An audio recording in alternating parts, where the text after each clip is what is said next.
At 4 meetings today. And that's the other thing is, like you was telling now, if you have a dog and you want to turn it into, you know, a quality dog quickly, so you get it on a bunch of quail, you know, because there's so many of them. It's the invisible experience. Thanks, Carmen. All right. We are ready to start up. Okay.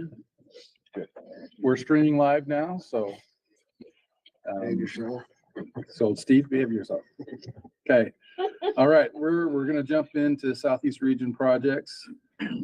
First one is number 6911 Manti LaSalle Guzzler project, Horn Mountain. Who we got on for that? Said you again? All right. Welcome to our staff that have newly joined us. Appreciate you being here.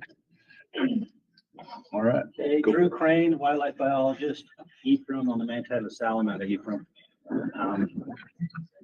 This project, a continuation of the project we talked before in the drought instances 2-3 years ago. We really nailed down some areas that kind of caught our attention. Started the NEPA, places that really were magnified during that drought. I mean, when I say caught our attention, really caught our attention. This area over here is on the other side of the Manti LaSalle. So the Guzzlers before, they were on the Sandpitch side, which is the Stampede side. This is on the Farron Ranger District on the other side of the mountain, working with TJ Cook on this one. And so, yeah, locations, Castledale, Orangeville, Horn Mountain Escarpment right here. 3 different locations there. This actually is one of the only high elevation sage-grouse lecks. Oh yeah. There's 3. Oh yeah, oh yeah, a lot. Yeah, 3 different lecks Can we here. see the breakdown? Barbed wire, North Horn, South Horn here. Traditionally, we relied on some saucers, guzzler type systems back in the day. A lot of those have failed and passed the point that we can fix them. So we really started to research ways that we could provide water back into it. It has a lot of substance cracks from mining. And so, you know, a lot of that water will come down and it'll go down through the ground. We lose that water. Been a lot of changes out here in recent years. Very critical winter habitat, fall, winter, and spring habitat for ungulates, deer, and elk. Probably our most critical in our minds on the Manti LaSalle right here. Kevin just did deer and elk counts out there. Deer, elk, can you give me an idea? Yeah, so it's one of our largest wintering populations for both deer and elk. It's fully intact, really good sagebrush ecosystem, and it winters a lot of wildlife, but it's also for mule deer. It's year-long habitat, so there are deer that want to stay there. In the 80s, when we had phenomenal rains, it had phenomenal mule deer in there, and since we had the droughts, there's not a big population, and we honed in working with like Eric Blue, Shane Thompson, some of the sportsmen really asked us, hey, can you guys do some focus? It's water related, so we wanted to go in and do some of that work. So a lot of the existing water that has been utilized in my time on the Manti LaSalle, they're cattlemen and they're pumping the water somewhere in here. So they're hauling it out here to troughs. There is some seasonal ponds there. They're usually drying up in May. And so, you know, another critical area that we identified with, we were going to go through the NEPA on all of these guys. We were really going to nail down the Manti LaSalle. We were going to come to you guys to ask you for money. We were going to make sure we had some critical areas that really felt like we would make a difference on the Manti LaSalle. So that's why you see 2 different proposals today, 2 different sides of the mountain, asking for 6 guzzlers, components. We'll put them in. We'll work with the state. The state's going to help us put them in, but critical areas that we feel like need to be addressed. So, You said the wildlife use. the NEPA done for all this? NEPA is complete. Yeah. So, wildlife usage there. The elk, this is an overall usage. The elk is gonna show up a lot more. I think the elk, we really started to see a lot of collars in the last 2 years or the last year on elk. Somebody correct me that knows the collar data, but we didn't have a lot of elk collar on the Manti LaSalle Trail this year. It really started showing up last year, but super high use on elk here that's not reflecting. I mean, it's really a critical area for elk. October through spring, and then they just climb up the mountain. How big is the guzzlers you're putting in? They're a lot like, they're the same type. It's an 1,800 gallon tank with the apron and then the wildlife explosion on it.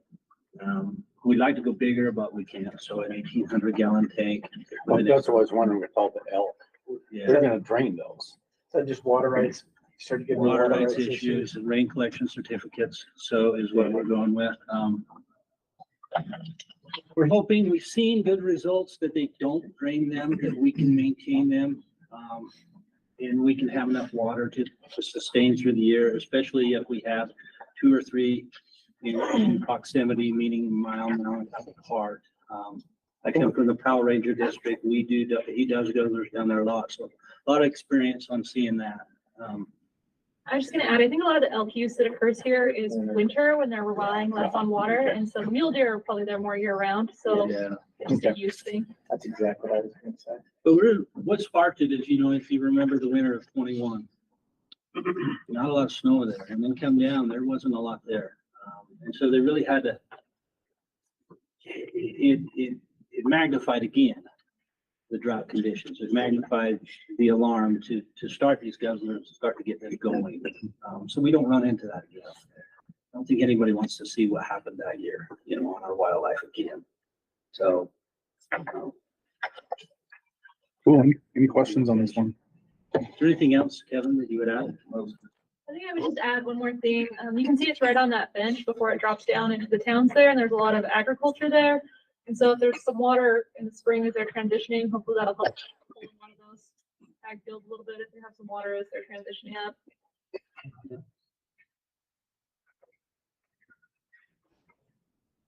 Any other questions? No, I'm good. I answered it in my own head, so I'm good. No ducks. Scary. This is also, what I need to mention too, is this area has been, we've asked a lot of money over the years for WRI on the Mahogany Point project. And we expanded that habitat a long ways. Lots of habitat got expanded, improved, and these guzzlers will go in specific locations. If you'll go back to it. Yeah, South Horn, I think that was a project last year. Mahogany, there you go. So it has been treated quite a bit. And you go back to your key components of habitat again, water falls out, your expansion of vegetation is really not worth much. So we really sat down and looked at it and said, okay, we did the vegetation, now the water's kind of going away.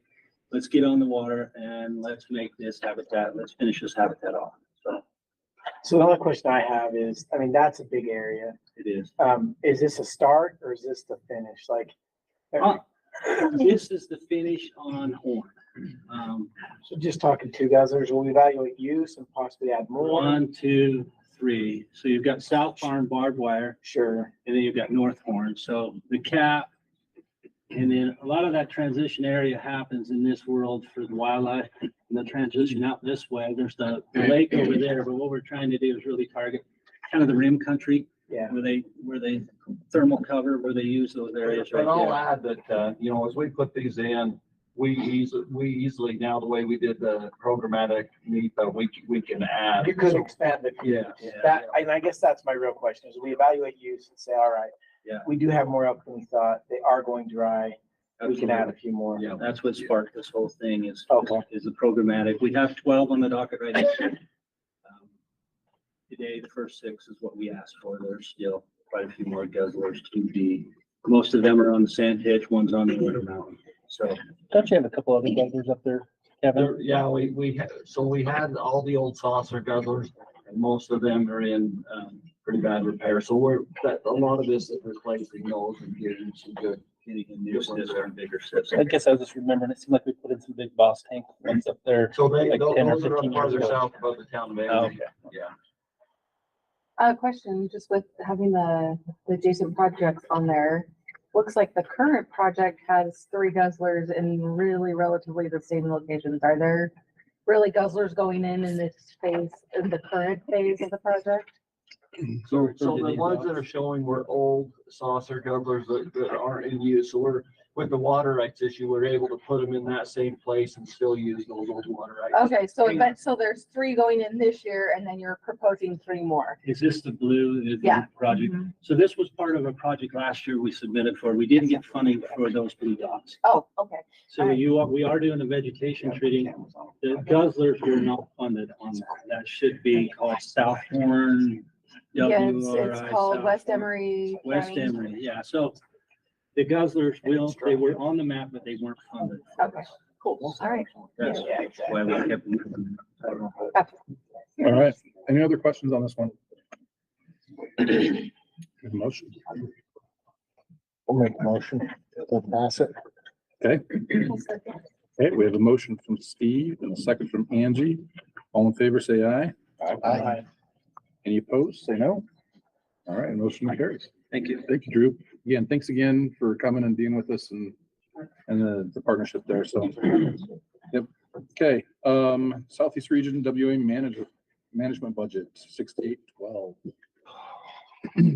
Remember to introduce yourself. Hi all, Matthew Thane, Southeast Region Maintenance, building and what are you building? Facility. Building and grounds, anyway, maintenance. So this is our Southeast Region WMA management proposal. This is basically cover operating costs for all the WMAs. What do we have? The Matheson, we have a pump there, electrical costs there. Seed for Nash, Gordon Creek and Bob Wright. It gets us a big green tractor every year. Fuel put in it, seasonals and a truck.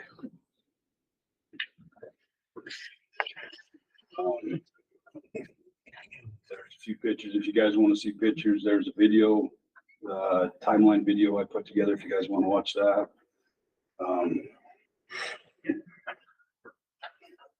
This is at the Gordon Creek farm. This is around a pond. I cleaned this pond out and go with Kevin. And anyway, he got me some seed.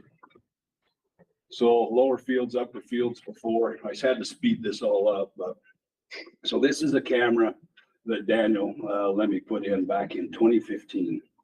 And I've had the camera there since then. And so I had all these timeline pictures. I thought it'd be kind of cool to see a full year transition of, you know, what does this same camera look like? You know, what does it bring in? You know, obviously a poor year. Last year was just white. Anyway, it's interesting to see the deer that come in right about this time and just lounge about, because there's really not a lot there. These old stubble, and you'll see towards the end what it's actually supposed to look like. But this is one of my more annual fields. This is on a 2-year rotation, big green tractor. That's the disc from GBRC that are on set up for us.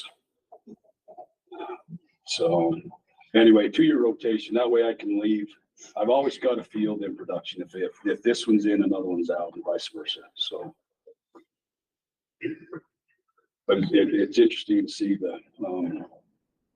just to see the growth and how fast it actually happens. A lot of these are like 2 or 3 weeks apart, these pictures. So.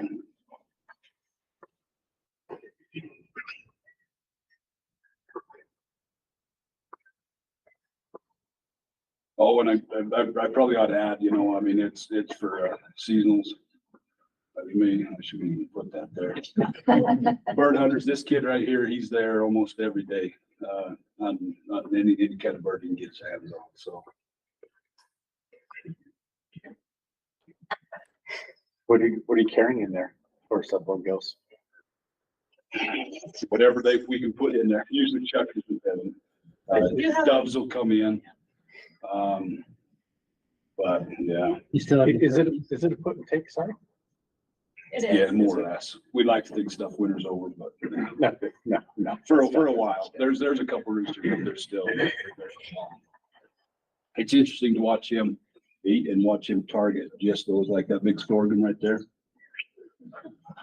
Anyway, it's cool to see him come in the fall, all gone it up, and then just within a couple of months, they're so flipping fat, they can't even hardly move.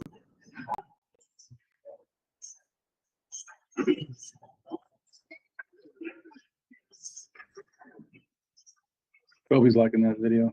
Okay. We did audio with that one. Well, there is. Go to the documents. Good. Yeah, so it's there if you guys want to watch it, in its entirety, so, You want to keep watching it or? I mean, whatever you guys Yeah, want whatever to you do. guys want time for. But, Go documents. Okay.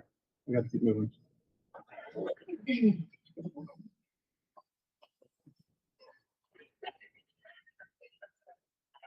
So if you click that WMA maintenance budget, I put this in for you guys just to kind of understand how we kind of figure our breakdown for our wildlife management areas. We have 7 different wildlife management areas in our region, totaling about 32,000 acres.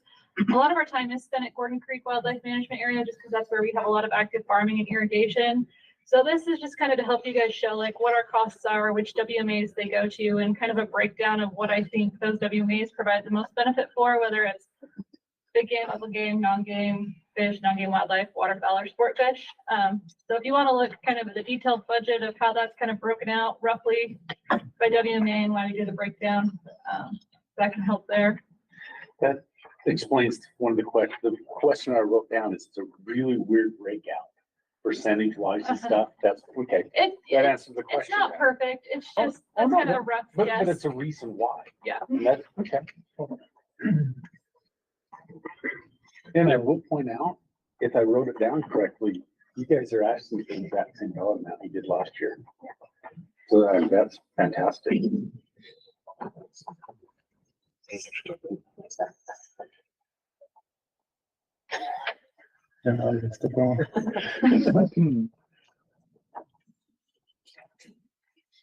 All right. All right, that's our ask, so that'll get us through another year. Playing in the dirt, so. So this is good. This is probably a good example of where we have a property, where we have water rights, we have some active cultivation going on, trying to help grow animals, pull away from depredation issues possibly. And so I foresee that probably happening more in the future. Is the 3,000 enough for fencing? All over, go on. So with our annual maintenance budget, that's just kind of like what we do to kind of just keep our fences up. You're gonna see a proposal next when we need like a big replacement. We'll probably just bring those separately to the council. And we've also got a grazer that rotates pastures in there. And so part of his agreement is he maintains the site and fences. So that helps out a lot.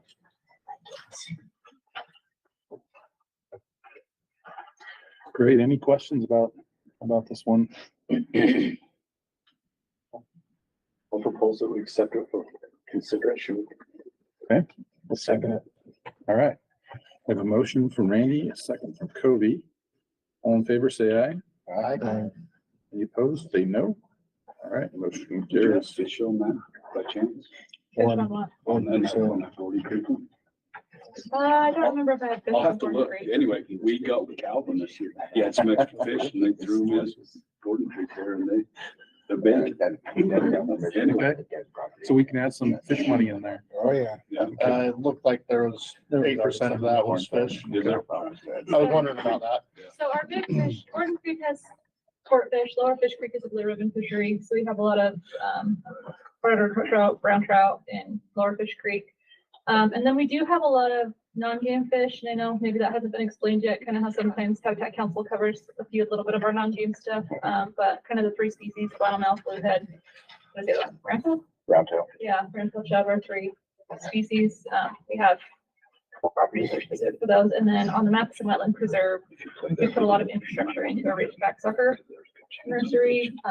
That also has a lot of waterfowl PR benefit. So that's kind of how that one's broken out.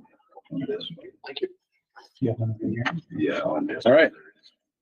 Okay, our next project is project number 7062, Nashwash Horse Pasture Fence. All righty. This is a fun one. This is replacing a fence that was built in 39.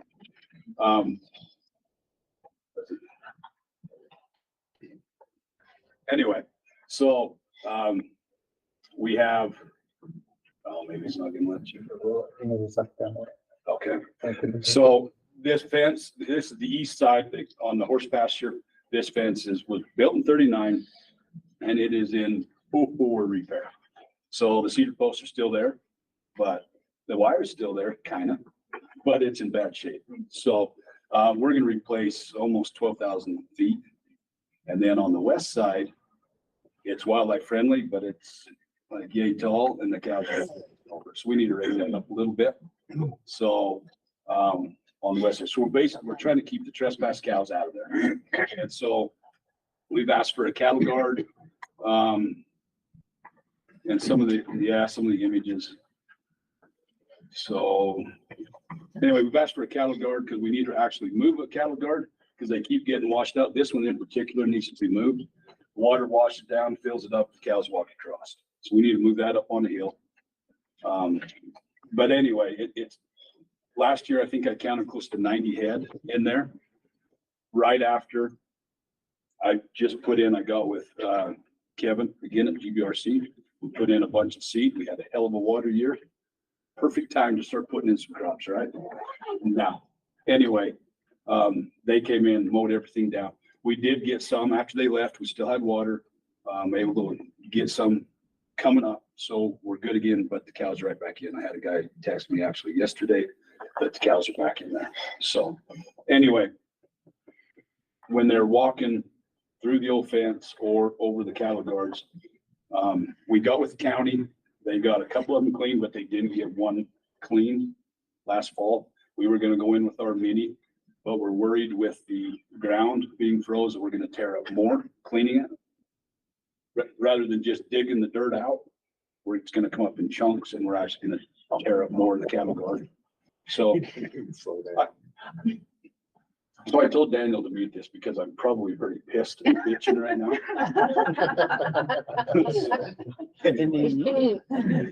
But yeah, but we literally got through fixing the fence. We walked a couple miles fixing it, got back to the truck. Here come this herd of cows down the road, and we're sitting there eating lunch, and we're like, "Are you freaking kidding me?" But anyway, we at least got it on video, right? So anyway, yeah, doing this new fence and upgrading the existing fence on the west side. So here's that old 39 fence. We'll actually keep this area out to where we can actually put some crops in and provide more food for deer down there. And there's chuckers there. There's quite a little herd of turkeys. So, but it's hit and miss. It depends on if a bobcat finds me. Did you put any of your turkey pictures in? Randy wants to see some of your turkey pictures. He wants to see turkey pictures. So I can, They're there. Pictures in there. hey, Daniel's in this room. So.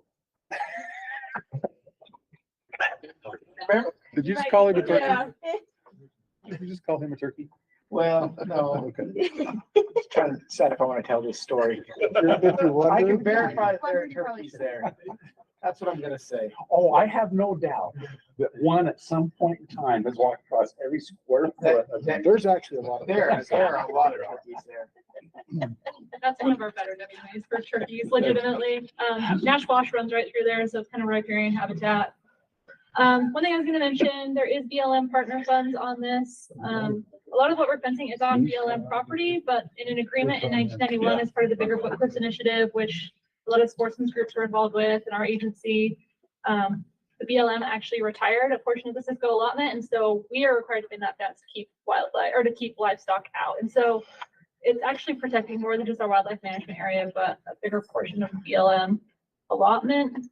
And then also, Daniel had just mentioned another funding source through BLM and Fielder Foundation that we're gonna probably propose this one through because they can spend money right now, and we've got some money that we can spend right now. So hopefully we'll get a little bit of that, and we can start on this project this fiscal year and then finish it up next year with whatever we can get from y'all. Yeah, Alison, just for fun, can you see the picture? Oh, I'm not. Matt, turkey? sorry. Oh, Daniel Do said you it. want to see a picture? The map. Turkey? Just the map. No. Oh, So I've got a question for you. What, you guys know what the wire height is that the cows are going over? 42 inches. They're going over 42. They're going over 42 Is like it nothing. grazed really heavily on the neighbor's side? They have a ton of ground, but there's no feed out there. It's desert, and once cow figures out where the honey hole is, they're gonna go back hell or high water. And so we really can't, we've talked to the grazer and he's like, I'll help you get them out, but if you can't hold them out, I'm wasting my time, So It's a barbed wire at 42 inches or smooth wire? smooth on the top, it will be barbed. You're gonna go to 44? I'm probably gonna go higher than that, 48 probably or That's 50. really high. It's really high, but we're gonna keep some cows out. Is this, I'm assuming this is a fence out area. Yeah. Yeah. How do you keep cows out of a wildlife friendly fence when they're range cows and they're doing what they're supposed to? They're gonna walk over a fence that's safe, so we've got to change wire heights somehow. And whether it's, we provide a 12 or 14-inch gap, we bring the top wire high and we provide a big gap so they don't get hung up. Have you guys seen the wire clips? So like across the top wire height? Like you can have it high where the cows are in there and then lower it during the rest of the year. Haven't looked I'll at show that. you. I'll send Yeah, you some. haven't looked at that. Like that idea. One other quick question, Yeah. you're right up, you're talking about trespassing cows and sheep. Is sheep an issue? Yeah. So none of your fencing is gonna do anything to address the sheep issue, or am I wrong? Just give them a stern talking to. Well, yeah. So, yeah, The sheep read the memo, but the cows don't. yeah, it gets a bit challenging with the sheep for sure. But the net wire is also a really big wildlife barrier, and this is a super important area for pronghorn, so a net wire. Oh, no, I would like, but I don't know how to address. I guess that's my question. How do you address the sheep? Because this 4-strand's not gonna address the sheep. I think you're right in some ways, Randy, but the good news is the sheep are out there with the herder. Yeah. So you've got somebody to go talk to and say, get your sheep off. Whereas the cows are out there by themselves and you've got to call the operator and they're back in town and they may make it out that day. They may make it out later that week. Yeah. But the sheep, you can go say, hey man, like you guys got to keep your sheep off. They just manage them so much more actively. It's easier to do with the sheep. There's a lot of times. Well, and once we get this done, we can have a CTJ with the sheep operator. We haven't talked to them yet. We've talked to the cattle operator. And he's more than happy to, help us out. But we've got to do our part as well, And so once we'll go talk to the bears and we'll get stuff figured out. It'll work or it won't. So we'll all send TJ a text. Get on it. Yeah. Okay. Any other questions? Yeah. Okay, Yours turn. we have a motion on this one. I'll make the motion to approve it. Hold on, we're gonna discuss this first. See that? I ain't got a problem with that. I would say that this project's so important to big game, in my perspective, I don't care if they fund it off. And if a few turkeys benefit, good for them. Same. Yeah, I'll believe you all that there are turkeys down there, but I'm not seeing a huge benefit. I know a lot of guys that travel from the city to go to clear down there and hunt them there in Cottonwood and stuff. And like I said, I don't doubt they're there. It's a Everyone's good saying dumping they're ground there. for town turkeys too, because they have nowhere to go. But just because they're there.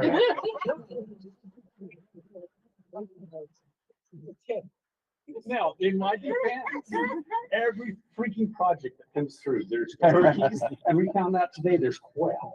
So we Just didn't like, claim no. them, just because I told Matt not to There's claim them, because hugs. he cusses the turkeys every time he plants those fields, because they scratch up all of his Well, they rows. don't understand we're building food stores. They're eating all the damn seed before we get it grown. Yeah, this is so important to deer, like, let's fund it. Let's get this done. Yeah. Okay, What's the So- other funding sources that you're talking about, Daniel? The BLM, MDF, IRA funds. Okay. I think, is that more than the 30,000 then, or? So that's BLM wildlife funds. The 30,000 is BLM wildlife funds that they have to get spent out before their agreement expires in June. That was other projects hadn't needed. We're just getting that spent. We're probably gonna buy some materials and things with that 30,000 before June is over. We can implement some contractor work on half the fence or something to get some more of that BLM MDF fund. And I talked to Jamie Nogle with MDF yesterday, and she said that money's available now. So if we get that project approved, then we can spend some of that this year. This is one too, where if you end up short, I get it, it's not again, it's not like a sexy wildlife transplant or something like that, but if you end up short, this is one where we'd be interested to help with ICP or something like that as well. There's no way we're gonna get those fields back in production and have anything but a big dirt patch and a weed patch without doing this. And so it's important to us. And that's the direction we've given. These are the things we've asked for. So to not fund it is like, well, we asked for it and don't provide the means to get it done. That's not fair. So anyway. so Matt, when that, maybe this is looking backwards, but so when the cow crossed the cattle guard, Yep. did you go in and herd him back out? No. I've got. Call the operator. I've got videos previous to that. So there's probably 40 head up above that one, trailing out, and there's 20 head below that one coming in. And they're coming in from a retired BLM allotment? How does that work? No, so it's a pasture within the Cisco allotment, and so they have permits on the other side of the fence. So their cows are allowed there, but they're just crossing the fence. What was the horse pasture? Is it for sheep, for bighorn or something like that, like a buffer or something, It was just for wildlife. or just wildlife? And then part of the problem with the cattle guards too, we talked about just the soil movement, but we also have a lot of oil and gas industry development out here. And so as they're plowing roads, they're maybe not always careful about not to fill our cattle guards. Well, they dragged I-beam skids, and they did drag them right across the cattle guards. Of course, So Yeah. I'm gonna go, I gotta fix it, but we'll have a CGK with those guys too. Steve, I tell you what, if this comes up and it's an issue, I'll tag it. Appreciate it, man. Okay, but not right now. No, it's listed as a high priority. I'll tag it a little bit on. That's I just need to remember. There's a lot of chucker there. Tyler, already started. I'll let Tyler finish. Anyone does. Second. Okay, so we have Tyler was making it. We have a motion from Tyler. I'll second. We have a second from Steve. All in favor, say aye. Aye. Any opposed, say no. All right, motion. All right, thank you. Thanks, Matt. Thanks, Makita. Thanks, Southeast Region. All right. We're gonna go to Northeast Region projects, and they are online with us today. I see Pat is online and Tom is online. Our first project is gonna be number 7038, Northeast Region Guzzler Repair Flights. So, and I've been on one of these. If you ever haven't gone to a Northeast Region helicopter guzzler party, it is a great time. This year is happening. Okay, you need to go. Anyway, Pat throws a great helicopter guzzler party. Lots of great food and such. Okay, go ahead, Tom. I think you're up. All right, well, I'll try and live up to the expectations that Pat has set for throwing a good party. I think I can do that because we got Clint, so it's always good food. There you go. Yep. Good food. So this project is focused on repairing about 27 guzzlers. I don't have them all marked there on that map. I wasn't sure that we wanted to advertise exactly where all of our guzzlers are. So I just kind of threw on kind of the general location of the 3 different sites that we're focusing on. Yeah, winter was pretty heavy last year, so a lot of these got damaged. I have a photo of one just in the photos and images and documents of kind of the damage that we're looking at. So you can kind of see back in there. And it's not like every guzzler is facing this level of damage. Some are worse, but a lot of them, just the front is kind of dishing out. So the hope is to go in there and be able to reinforce kind of that front area that bears a lot of the weight of the snow, especially when it's getting stacked up. And so, yeah, we're asking for funds to hire a helicopter to get us out there and drop off equipment or drop off the materials needed to fix all of these guzzlers. So in 2024, we're planning on having, it's actually for a P4P project. One of our maintenance folks is setting up the plan to go out and visit each of these sites during the spring of 2024, and then kind of getting an exact maintenance list down. And then we'd either fly in summer of 2024 or summer, fall of 2024 or early summer of 2025, but most likely flying in summer of 2025 for this section. That's the basics of what's going on. Yeah. Any specific questions I can answer about it? Are any of these guzzlers fenced? Like that one in the picture didn't have any fencing on it. With a cow in the background. For the most part, we don't really fence our guzzlers in the Northeast region. I don't believe any of these ones are. I can speak to that a little bit if you want me to. Are the cattlemen chipping in is a question I have. Yeah, and I don't know if they are on these or not, but the deal we've made in the Oak Cliffs, like to get support to move forward with this is we've just built a lot of guzzlers. And we've said, okay, like we're gonna improve this for everyone. We'll improve it for us, we'll improve it for you all. And that way we've gotten support to continue. And we have one of the most robust guzzler systems in the state out there in a place that really lacks for water. So we have enough that it really hasn't been an issue, if that makes sense. So we just move forward, building big guzzlers, doing what we need to do. And yeah, we're helping out the industry. We're also helping out wildlife. Are they staying full? I don't know. We're getting, I mean, I can't speak for all of them, but yes, on average, yes, there's enough of them that they're keeping water. Yes. Is that, and I'm sorry, I did overstep there a little bit, so you can tell me that I'm wrong if you want to. It happens often, so. Okay, any other questions? Any questions on this?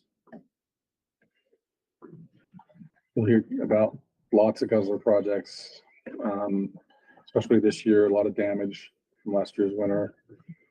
So, all right. I do have a little feedback. I understand that we're kind of protective of our guzzler location. And I'm not saying the project that I think that's okay. I think this group though would like to see what we're doing. And so if there's a map that they could present, that would be appreciated in the future. And just so you know, Tom, what we do with the guzzler data, we have you put them in as a proposed, so they should put them all in. Once it's funded, we'll later pull that information off of the database and it'll just go into the guzzler database system. It's an internal system, not externally. Yeah, and I don't pull those off until they're completed. Yeah. Hey, now in theory, there's supposed to be a guzzler plan done this June. Avery just, yes, and my individual that was working on that just took another job. Okay, just so you know, in theory, and this is browbeating now. Yeah. It's been years I've been promised this. I know. We should talk about that, Cody. Yeah. Okay. Okay. Any other questions on this? Can I just make a comment? Yeah. Go ahead. Well, we're 2 years out on repairing guzzlers that were damaged last winter. And it seems like we're, if we had 2 years that really heavy snow like we did last year, the process we have in place just doesn't seem efficient to repair the problem. And this isn't a recommendation, it's just something to look into. Is it possible to have a reserve of money to more quickly address these issues than we have? I mean, it seems like we're waiting and I was even wondering. delaying 2 years to repair things that we should have been repairing, as quickly as we could after the issue. That's all. Curious about insurance. That's a great point. 'Cause you get deer and elk used to it and then it's gone. Right. It takes 2 years, and they've moved on and Which is why I asked that maintenance question at the very beginning is how often are they looked at? And this isn't not building on what I said, but once there's a guzzler plan in place, that could and should be potentially used as a constant maintenance thing, so there is a fund in there. Or we could So that address you these have- types of issues, and that's one thing that I'm like, sure. That's all. It just seems like the process delays a response that we should be more quickly on. That's all. Okay, I'll make the motion to approve the proposal. Okay. We have a second. I'll second. All right, we have a motion from Randy, a second from Blake. All in favor, say aye. Aye. Any opposed, say no. All right, motion carries. Okay, next project, 7052 Northeast Region WMA Management Budgets. Looks like Pat's on for that one. Go ahead, Pat. Hey, you hear me okay? Yes. All right. Hey, everyone, I'm Pat Rainbolt. I'm the Habitat Program Manager here in the Northeast region. Unfortunately, couldn't make the travel out today, but would much rather be there in person. So we'll do this the best we can online. So this is our region's WMA maintenance budget for FY25. In the 15 years I've been here working for the division, this is the first time we've asked for more money in this budget. Last year we hit the wall with the ability to fund our seasonals and the lack of housing that we have out here in the Una Basin or affordable housing. So you'll see there's an extra ask in there this year for $21,000 additional dollars, and it's to cover our seasonal needs in the basin. But the base of the budget remains the same. Our crew is very good at being resourceful with the budget we have, and yeah, I'm proud of the job they do with spending that money wisely and stretching every dollar they can. So there's the breakdown of the budget. We've debated this over the years and settled on these numbers, but it's always good to crack the book open. And if there's someone has some issues with the numbers there, we can go through those again. But so like I appreciate Kobe's plug at the beginning. He said it all. It's crucial that we maintain our lands for public image and to benefit wildlife and to get everything we can out of these properties. So we'll go through the pictures here. There's our crew doing some fence work. We're famous for the pipe fencing out here. We're close to the source, being in the oil field out here, so we're lucky. We get a lot of donations from dedicated hunters, and the materials are really available. They last forever, and yeah, it just cuts back on the maintenance costs of these things. So there's an example of a fencing project. A few of our properties have water rights and fields that we can irrigate, and so a lot of the funds are used to maintain this equipment, fund the seasonals to go to do the work, the irrigation, the seed, all the prep work with the equipment. We do prescribed fire in our region on our two waterfowl management areas, Browns Park and Stewart Lake. Our whole habitat crew is Red Card certified, so we chip in on these and help out and work with Forestry Fire and State Lands and the local fire folks on doing these burns. Here's some seeding projects. There's the little bitterbrush seedling. I think that was with one one of the scalper projects that you saw earlier from Mark Farmer's presentation. So a lot of the money goes into seeding these areas and seeding the vegetation that will best benefit the wildlife in the area it's in. There's one of our happy customers and the Browns Park WMA. That's the Green River, but that's our WMA right there behind him. So yeah, that's our customer and that's who we serve, and that's where a lot of this money goes. Here's our one of our guzzler crews. So Tom's presentation was a larger project because last year was the first year we saw a lot of damage to our guzzlers. But just for in-house maintenance, minor repairs, these guzzlers always need little things here and there. That's part of what this budget is and what the money helps to fund. Next one, please. Some plantings. This is our Montez WMA. Do some tree plantings. Some of the money goes seed, like I mentioned, and then also some shrubs and trees that we plant on our properties. Big game habitat. There's I think that's up on our Diamond Mountain properties. So yeah, these properties are there to benefit wildlife and it benefits the public, and it's great for them that we provide that opportunity on our properties. Hey, there's a turkey. But no, you can see we have a youth crew in the back there. We get a lot of volunteer help from local outfits and scouts and things. But yeah, it's cool to see wildlife viewing opportunities on our WMAs for the non-consumptive users. There's another shot at Browns Park waterfowl management area. Yeah, antler gathering. There's a lot of uses on our WMAs for the public, and there's some horseback riding in one of our higher elevation. That's the Current Creek WMA. Got a project talking about that coming up soon, but we have those opportunities. There's another happy customer up at the gorge enjoying some of the resources we provide, and that's about it. So yeah, a lot of the terrestrial aquatic resources we have here in our region. We have 28 wildlife management areas. Totals of about, well, we recently increased the acreage, but we're up to about 175 or 180,000 acres now. So quite a bit of land.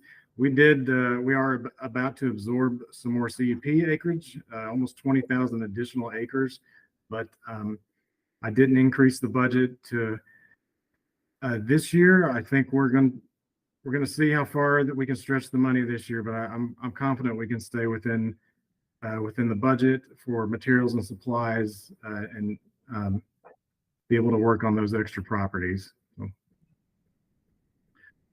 So, with that, I will take any questions that you might have. This is just out of curiosity. How many waterfowl management areas do you have? We have two. We have Stewart Lake down by Jensen on the Green River, and then we have Browns Park that's up near Flaming Gorge. You be quiet.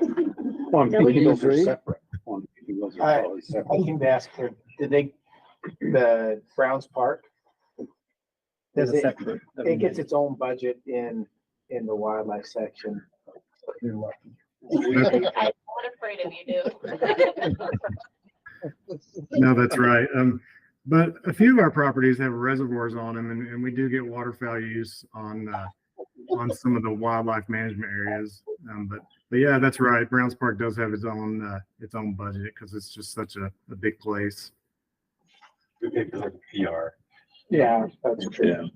Yeah, we use matching funds just to leverage as much money as we can. So like Pat mentioned, in the Northeast region, mostly we do have about 20,000 acres of mitigation property from the Bureau of Reclamation. That's the Central Utah project. We'll be transferring to the division over the next couple, 3 months or so. It'll add a big chunk of land to the Northeast region's portfolio. So we'll be. What kind of lands are those? So they're mitigation lands for when they built the Central Utah project, all the water stuff, dams, canals, pipelines, the feds were required to mitigate. So this is a federal commission as part of essentially a offshoot of Bureau of Reclamation that purchase properties and purchase properties That's for gonna be in mitigation. every, region in the state, No. just because we have some of that in cash, Yeah, those were on, some of the other projects. So, pretty much everything else, not everything else, but a lot of other properties have already transferred either to us or even other entities. TNC holds property, Audubon holds property like around the Great Salt Lake, the Mitigation Commission had purchased. But in most of the terrestrial properties are transferring to us from them. And so, What we triggers call it that this strawberry unit. What are they doing now instead of 50 years ago? It's a good question. And if that's too much of a weak question, don't worry. Lots of reasons. They've been doing some of their own management, but they're kind of at the point that commission is basically offloading their properties at this point. The Central Utah project is essentially in completed status from the federal government, and so they're transferring a lot of these assets to state ownership or other ownership. And so in their process of kind of sunsetting their commission, they're transferring these properties like at some point in time, a few years down the road, like the highly touted Provo River Delta project down by, the east end of Utah Lake. That'll transfer to our ownership as well later on. So It's just, it just happens to be happening. Right. That's just, There's a lot of federal requirements that have to be met in order for them to be ready to transfer those properties, and they're not allowed to hold them in perpetuity. So they do eventually have to offload them. And so now we're just getting to that point where some of the federal requirements are met. We're getting to that point. And the only reason I asked, the Central Utah project, that's old history. That's really. my concern with that is we already are overworked and underpaid. You guys are. I mean, does it come with more employee positions or anything to take care of those, or? Because Pat, I've been involved enough to know that. So the nice answer, the great, I don't know, the part of the answer to that is, Pat, you can jump in anytime. So we already get some money from the Mitigation Commission for some of the management work that we do. Like there's one of the wildlife section positions in that region is half paid for through mitigation to do habitat work.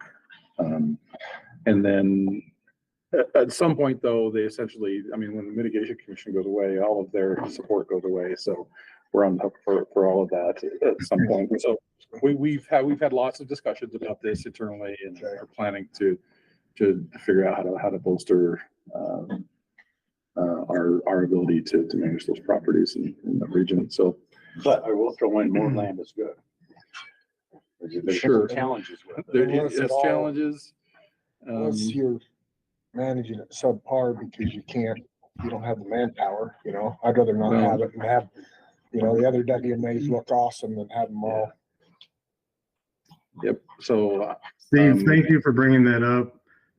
Feel free to bring it up again and again. We're trying to get some extra help out here, and Eric's laughing and smiling. I know that's fine, but we've been working on that. It is an issue, and but we have a great team. These guys are great at taking on the challenges we have here in the region. But we are at the point.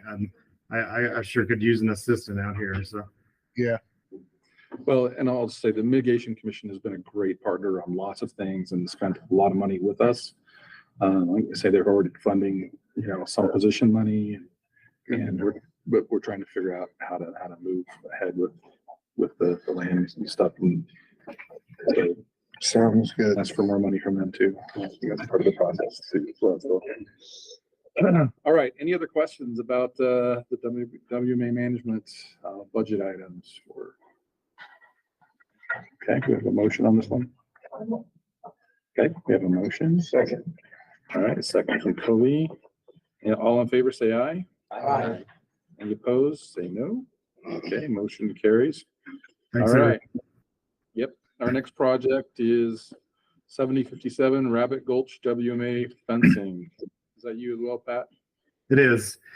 And this is one of our most important WMAs for crucial winter range for mule deer. It holds a lot of deer in the winter, and it's some great habitat. But it's probably one of our most threatened WMAs as well. You see, this is a phase 3 project. We've done 2 phases out there on fencing, trying to fence this property appropriately and giving it the fences it needs. And it's not really for cattle. That's not an issue in the area, but you see all those little roads all around that WMA. Well, those are the little 5 and 10 acre mini ranchettes that go for sale all the time. And they're owned by people in various parts of the state, as well as other states. People buy them sight unseen. A lot of them don't have access or legal access. So people will just show up and drive right through our property, which is illegal. We don't give right-of-ways or right-of-ways to private property off of our lands, not new ones anyway. So that's what this project addresses. It's a big threat to the habitat out there when we have these illegal roads and the trespass or people that build on these lots. They'll just ignore the property line and encroach on our property. Yeah, so this is a little bit older picture, but you see that road just to the south of the black line there. While that is a county road, if you buy the property to the north of that, you're not allowed to plow a road onto your property or drive onto your property from our property because, like I said, we don't issue right-of-ways. We're not in the business of building roads on our properties and all the negative impacts. The weeds, the erosion, everything that comes with it, the degradation of wildlife habitat. So this is a serious issue. And you see right to the left of his cursor there, you can see one of these little building lots here, just over the border to your left there. That's exactly what I'm talking about there. They build and they build and they build, and they'll just keep going. And right now the fencing it's just a 3-strand barbed wire fence. So it's easy for someone to just cut that fence, and we've had people bring heavy equipment in there and just build their own road through our WMA. It's a big threat. This is some high quality mule deer winter range, and it needs some better protection. The 2 phases we've done prior to this have been successful at stopping that and curbing that. This phase 3 was brought to my attention by our law enforcement officers. A lot of those properties to the north of that black line there have seen some development recently, and they have gone across our properties. So we're doing our best to keep up as these issues arise, and that's this project in a nutshell. It protects this habitat. This area holds a lot of mule deer in the wintertime. Here's an example of the fencing that we use. It's a huge upgrade from the 3-strand barbed wire fence. You see, it's the oil filled drill pipe for the posts and the top rail, and then those 2 middle rails are sucker rod.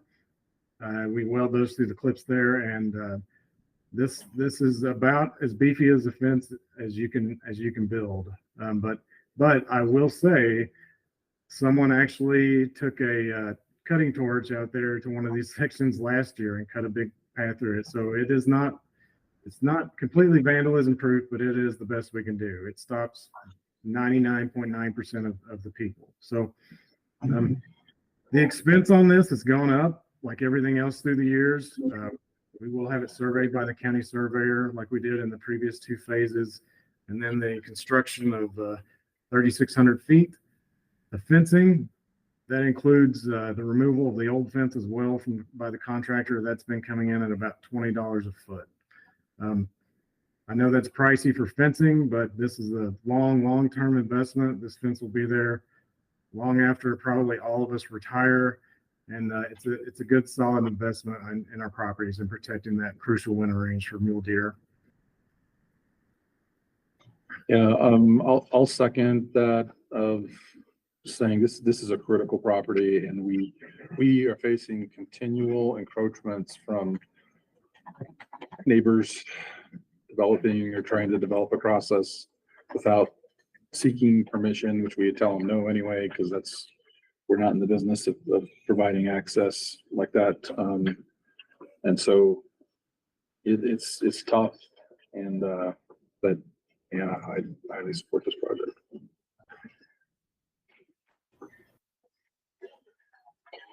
Any questions? Any other questions? All right. I'll make the motion to approve for consideration for funding. Okay. I'll second it. Okay, a motion from Randy, a second from Steve. All in favor, say aye. Aye. Any opposed, say no. All right. Thank All you. right. Yep. Next project, 7065 Current Creek WMA prescribed burn. Go for it. Okay, excited about this one. This one's shovel ready. This is one of our few WMAs. You saw Cinnamon Creek earlier, but this is one of our few higher elevation WMAs that has a significant aspen component to it. It's a crucial summer range for mule deer. A lot, you can see it borders the forest. You have the layers up there, but borders the forest to the west side. Some great high quality mule deer habitat in the area. Produces a lot of great deer. A lot of great bucks come out of there in the fall. So originally we had done the work on this project as far as it's been art cleared, and we were going to do a cable felling project on there to help promote these this decadent aspen stands. A lot of those polygons you see are on steep north facing slopes. They're heavily encroached with Doug fir and a little bit of subalpine fir. More than 50% conifer encroachment into these areas. So we're looking to do some treatments, and sorry, I wish I had some better or a picture in there. So originally we were going to do the cable felling project. They were unable to do most of that project due to the steep terrain in the area. And so this has been art cleared. It's ready to go. And what I would like to do is go back into these polygons and work with Forestry, Fire, and State Lands and develop a burn plan where we can burn these slopes and get that aspen component rejuvenated, set it back in succession, which is it's one of the most productive habitats for mule deer is that young aspen stand. A lot of your fawning goes on in those areas, and it has great forage for the animals in the summertime. Let's see.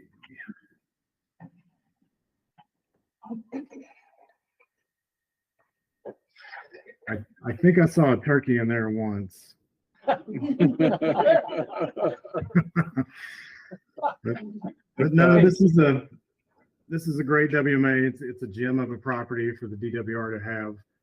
It is losing some of its productivity, and the forest has been doing some prescribed burns on their property adjacent to ours to the west there, and they've seen some great results out of that. And we also have the East Fork fire in 2020 in that general area, and yeah, going in there and seeing the way the aspen responded and just came back and just it's just beautiful to see on the ground. So we'd like to see that on our property here and improve that mule deer summer range.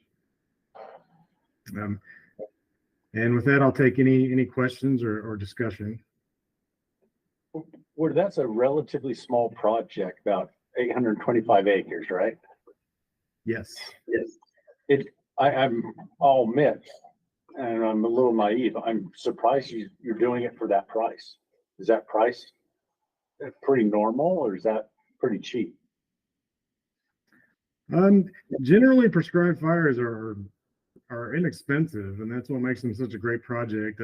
That might be under maybe a little bit less than what we need. I was just guessing based on other prescribed burns we've done in the past, but I think that would get a plan, get us together, and usually we work with our partners. They just chip in as an in-kind, and I should have probably thrown that on there, but I think 25,000 would get this burn, get it planned, and get it going. Yes. Hey, great project. I was tickled to read it. So awesome to see high country stuff. I mean, we don't have that opportunity a lot, and make it Well, through the and winter. these guys, Randall included, have tried lots of other methods, both mechanical and other burns that have been just difficult, but I think this one will get us there. If you need somebody to walk through with the torch, I'll come up and walk the torch. Oh, you bet. Well, that's one of the things about this is that a lot of those polygons, you can't walk through them. They're so encroached and they don't get the wildlife use because of that. So yeah, this we will give you a drip torch and turn you loose, you bet. A turkey might be able to get through there. So Pat, have you actually started the conversation with Forestry Fire about having them write the burn plan? I was actually on a phone conference with Doug yesterday about that. We talked a little bit about it. And maybe using some equipment from 106 to do the actual containment lines on those polygons. So we're in the initial stages of that conversation, but Doug did like it. He liked the idea, and yeah, he gave it the FFSL approval. Yeah, I'd love to see that because that 106 process, that's what I've always thought that's what it's good for, is the whole box and burn idea. You know, the slopes here, what I guess caught us on this one is just was steep. So, okay. Any other questions on this one? And just to clarify, thanks for bringing that up, Tyler. Yeah, 106 has done some work up there last fall.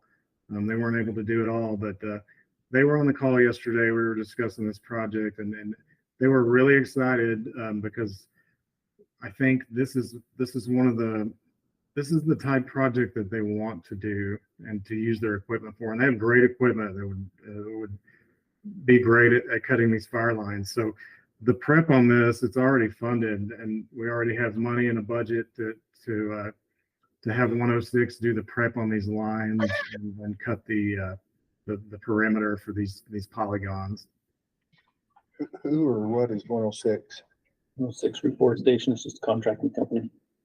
They received funding directly from the legislature to try their process out. And this one was one of the areas where they were initially funded to try it out. It was too steep. So the method is you have two dozers. They have a big cable that goes between it and a big roller drum that sits up about 4 or 5 feet off the ground. Take it and go through those conifer trees, push them down. Gotcha. Kind of like a chimney, but the cable's up higher. Cables up higher, so you have more leveraged poles. Big. I mean, they're big aspen trees up there. They're like a climax community aspens. With the Douglas company, they're big, and they've been up there on site, and they're like, yeah, these are the biggest aspen trees we've ever seen. And the issue was the slope. It was like 45 degrees. So it's tough conditions, but something's got to happen up there because it's impassable now. But it's just it was and is great. It has potential to be again great habitat. High elevation, summer range. So, any other questions on this one? Okay, motion. I'd move to accept it. Okay. A second. All right. We have a motion from Randy, a second from Angie. All in favor, say aye. Aye. Any opposed, say no. All right. Okay. Thanks, Pat. Thanks, Tom. Thanks, everyone. Hope to see you in person next time. Yep. Thanks, Pat.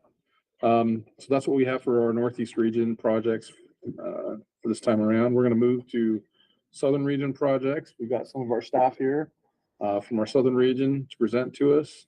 And we're going to start with 7087 Beaver South Creek WMA herbicide treatment. Remember to introduce yourself. Hi, everyone. I'm Curtis Roundy. I'm the habitat restoration biologist down in the southern region, do the kind of the southern half of the southern region, based out of Cedar City, and happy to present this project to you today. So what you have in front of you, the outline of that whole polygon is our Beaver South Creek Wildlife Management Area. And to give you a little bit of history on this, first off, when we acquired this property, it had some fencing issues. And so a few years ago, we came in and addressed those fencing issues. Beaver County is a fence out county, and we had historic livestock grazing trespass on the WMA that degraded the overall habitat. And so once we shored up all the fences and put some cattle guards in to allow access through some of the county roads that existed there, we then started putting together some ideas that might be able to revitalize the habitat. And so we put together a plan a couple of years ago that was to lop and scatter and chain harrow the WMA. And as we went through and did the archaeology for the chaining and chain harrowing, we learned that this was a really popular place for Native Americans and they loved being here. And we actually could really only chain about 10% of what we'd planned to chain, which felt like a futile attempt. And so we lop and scattered what we could lop and scatter. And then we've kind of been spinning the wheels a little bit for the last couple of years, trying to figure out what we can do to help this WMA. And so during that time frame, Rejubra, the chemical that helps us control cheatgrass, came on board. And that's really the problem in this area. We have infestation of cheatgrass that's dominating the landscape. You can see in these pictures some before and after spray areas that were test strips that were done on this wildlife management area.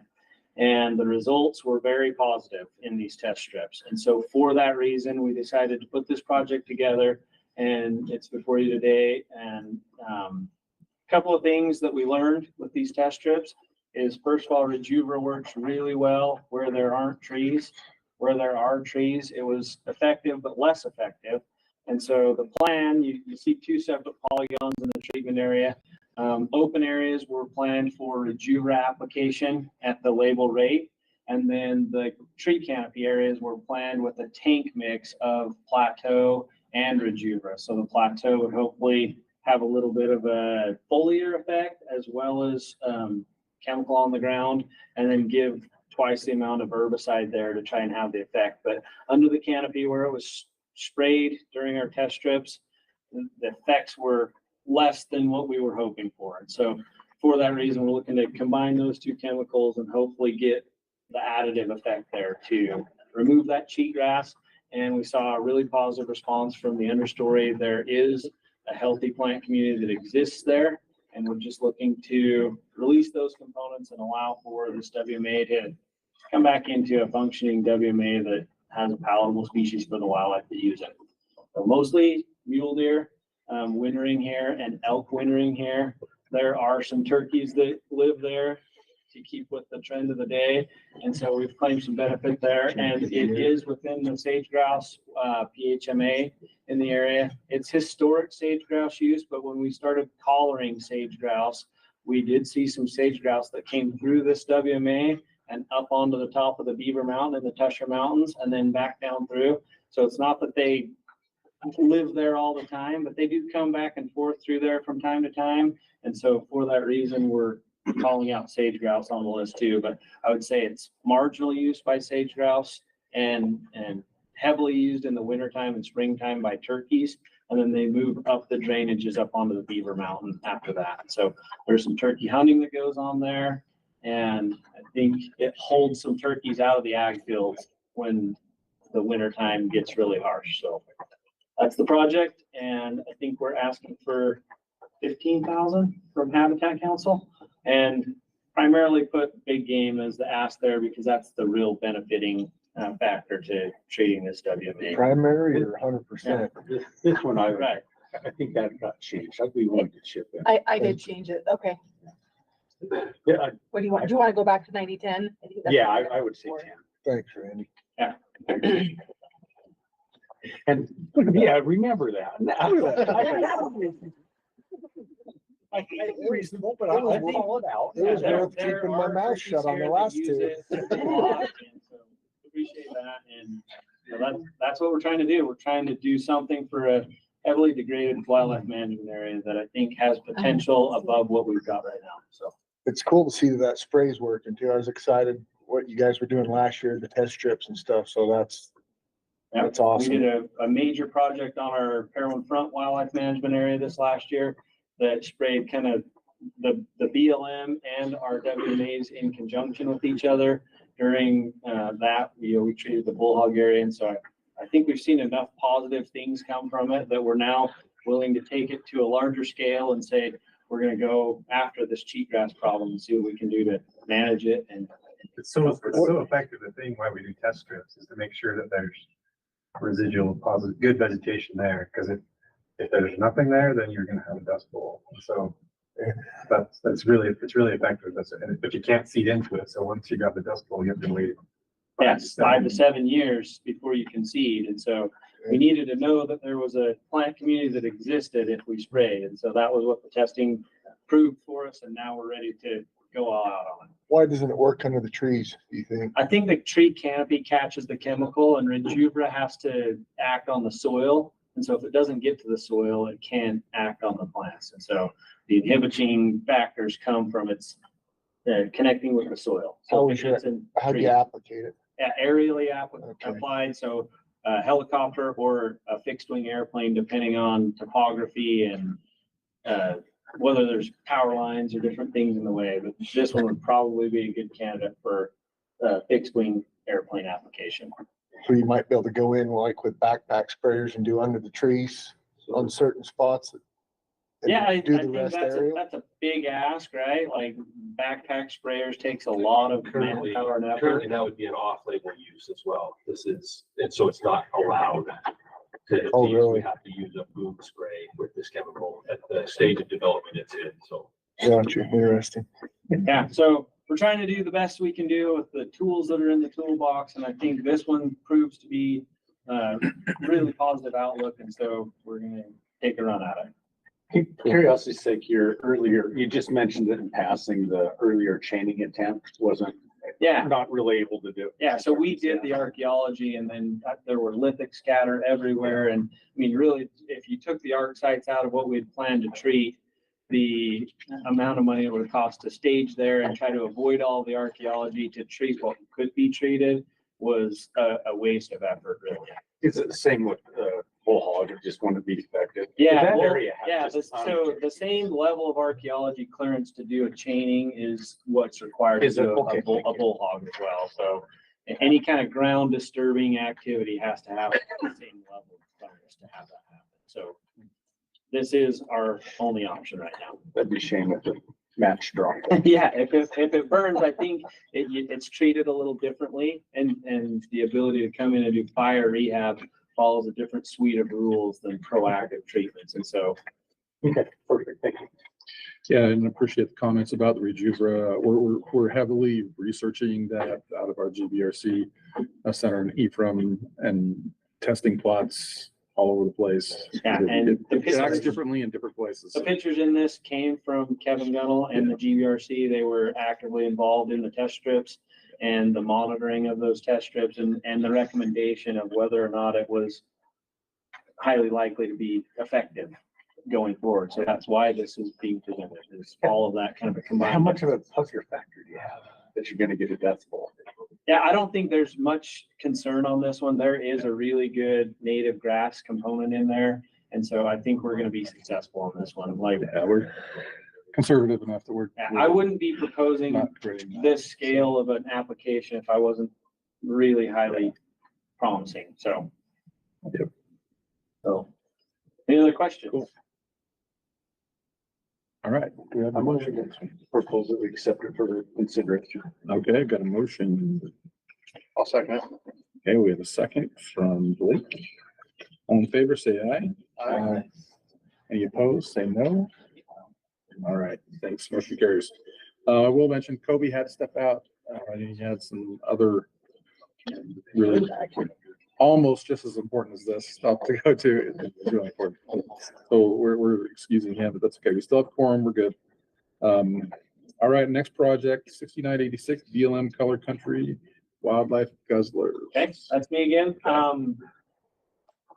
So the crux behind this proposal is we have had a list of guzzlers that our district biologist has been really passionate about and trying to get completed or retrofitted or redone.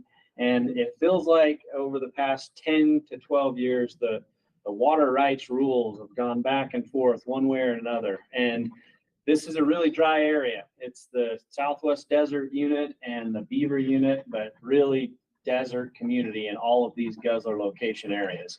And so for those reasons, we were really hoping to be able to put large storage capacity, 10,200 gallon style guzzlers in these areas.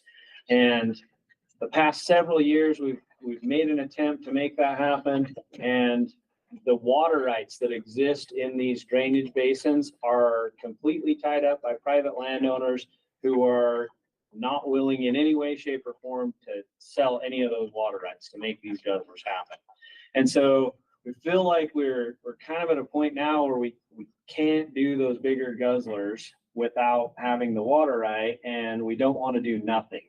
The water needs to be there. And so what we've got in this proposal is we've taken those highest priority areas that we're going to receive those larger guzzlers, and we work with the BLM and the district biologist and myself, and we've got a guzzler design that's the Boss Tank 1,700 gallon guzzler with an apron over the top of it. That's a metal apron built with delineator posts that we've been doing for several years in Kendall Bagley's area, and kind of chiling and perfecting the form and design. And so that's the style of guzzler that we're proposing this be. And in these areas, the way the NEPA was written, it allows for multiple guzzlers to go within the section that was cleared for NEPA. And so rather than doing one large guzzler in one location, we're going into these sections and we're going to put 4 or 5 of these smaller guzzlers and spread out the use across the landscape and hopefully get better grazing management, as well as having the total storage and volume that we felt like was needed. And part of the design as well is an oversized apron. So the apron that normally would go on these was maybe about half the catching capacity of the aprons that we're putting on these guzzlers. And the hope is that in this dry area where we get low precip, when a rain event does happen, it will completely fill the guzzler. And then there will be 4 or 5 of them that get filled in that rain event, and it will spread out the use of deer and elk using these guzzlers, because what we've seen in the past is a herd of elk will come and set on one of these 1,700 gallon guzzlers and drain it dry in 5 or 6 or 7 or 10 days, and then have to move somewhere else because they don't have any other water available to them. And so the goal here is to spread out the utilization, catch enough water that overall there's enough volume that hopefully the rain events cycle on a frequent enough basis that we keep a bulk of them full and provide water kind of across the landscape, but specifically in these high priority areas that the district biologist has said, this is where we need water on the landscape. And this is the beginning of, I hope, several years of trying to go after these critical areas and provide water on the landscape, and in conjunction with our habitat restoration projects, as well as old chainings and just areas that wildlife are currently using. So that's the basis for this project. And if you notice in the funding, there is a significant amount of funds coming to this project from the BLM Inflation Reduction Act. They have that money secured, and it looks really good to partner with the division and the Habitat Council and the sportsmen's groups. And that's really the reason why this is before you guys, is so that we're showing that we're partnering together with the BLM on this Inflation Reduction Act effort. And there's a couple of guzzlers that fall outside of what that Inflation Reduction Act can pay for. And so the ask is to help cover those guzzlers in critical areas. There's also a couple of guzzlers in here that are specifically for bighorn sheep that we put on the Mineral Mountains. And there's some helicopter time that's going to need to occur there to fly those guzzlers into a remote area. And then we'll get dedicated hunters and the bighorn sheep enthusiasts in the area to come help us hand dig those guzzlers in. So big workload effort, but really high volume of good guzzlers on the landscape. So with that, I'll take questions. You referenced it, but I'm just curious about the details. How big of a tank can you go with before you? Yeah, 2,500 gallons is the maximum allowable storage before you need a water right. And this is the largest guzzler that approximates that number. And so if they could make this same design in 2,499 gallons, I'd buy that. Is that true statewide? Or yes, that's statewide. So, but this area, it's the West Desert. Oh, no, I mean, brutal dry. Yeah, but like he said, the water rights are like gold. And so people are not Yeah, they're locked up by the So- private landowners that inherited them from their great grandfathers who settled the West. And so And so you just are not gonna let go of any of those water rights. How are you using the 10,000 gallon tank? Yeah, so the 10,000 gallon tank design is a bunch of cistern tanks buried in front of an apron and plumbed to a drinker box and then a drinker. And so that design is really effective at keeping the water cool and clean and everything. And that's our, if we could go there, if we had the water rights, that's our preference, right? But because we can't go there, the water rights issues are keeping us from building that design. This is what we feel like is the next best attempt at putting water on the landscape. Did your budget have it for one 10,000? Yeah, so, and that one 10,200 gallon tank is in the Dalton Wash area. And the Dalton Wash area, the BLM actually owns a water right there. And they're willing to transfer that water right to build that bigger guzzler. And so that's what we'll look to do. If the landscape allows for it and everything, then we'd look to build that one there. And we have a water right in that drainage basin that we can tie to. So The private holders, are they cattlemen? yeah, it's Give Yardley and their family on a couple of them and ranchers. We're not naming names here. Right. Ranchers and farmers that use those water rights to water their livestock and different things and irrigate their crops, different things. And so we've talked to those guys and they're not like opposed to the idea of guzzlers. They're just opposed to the idea of giving up water rights in an arid region. And Yeah. so, I mean, team up with them maybe, you know, and just say, you know, we want wildlife fence it or livestock fence around it and stuff like that. I mean, it benefits them spreading their cattle out, so.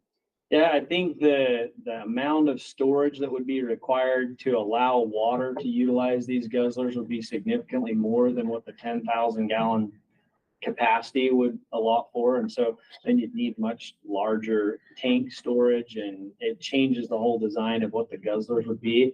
Big And- aprons. Yeah, big catchment aprons and large storage and volume capacities. And so, And we've done those, but they have in place. The reality is where he's talking, if there were water rights available, they would not sell them to us. It's very, yeah. But again, these are on a list that we have somebody that actively is watching for someone who, you know, you never know when one might show up on the market and maybe somebody would sell it. So. Yeah, and I think we've given our locations that are high priorities to our water rights guy, Eric Anderson, and he's actively looking for water rights that exist within these drainage basins. And if he could pick up a water right and secure that, then we would look to utilize that to build the larger capacity style guzzlers in the future. But what we don't want to do is set on a lot of these treatment areas that we've spent a lot of investment and time into and not have water there for the wildlife to utilize those areas. And so this is an attempt to just do something that is within the allowable laws to get water out there. These are gonna be fenced, correct? Yes, they're fenced with a lodgepole rail fence, like a 3 lodgepole rail fence or 2 lodgepole rail fence, depending on what animals and livestock are utilizing the area. It would keep cattle and wild horses out of the guzzler. So a lot of these are wild horse areas too. Nice job on getting the funding from the BLM. That's takes a Yeah. big. chunk Yeah, and I out think of it that. shows a lot of support from the BLM and they've put a lot of work and effort into getting the NEPA ready to go and securing a large bulk of the funding that's going to be required to do this. And this Inflation Reduction Act funding, it sounds like it's going to continue for several years. And the hope is that we would continue to approach it. The reason the number of guzzlers that exist in this proposal is what it is that's our physical ability to get these guzzlers built within a fiscal year. And so we look to bring something similar to this back to the table for a couple more years, trying to check off these really critical areas for wildlife. So. Cool. What are your percentages on this one? It's only 10,000, but.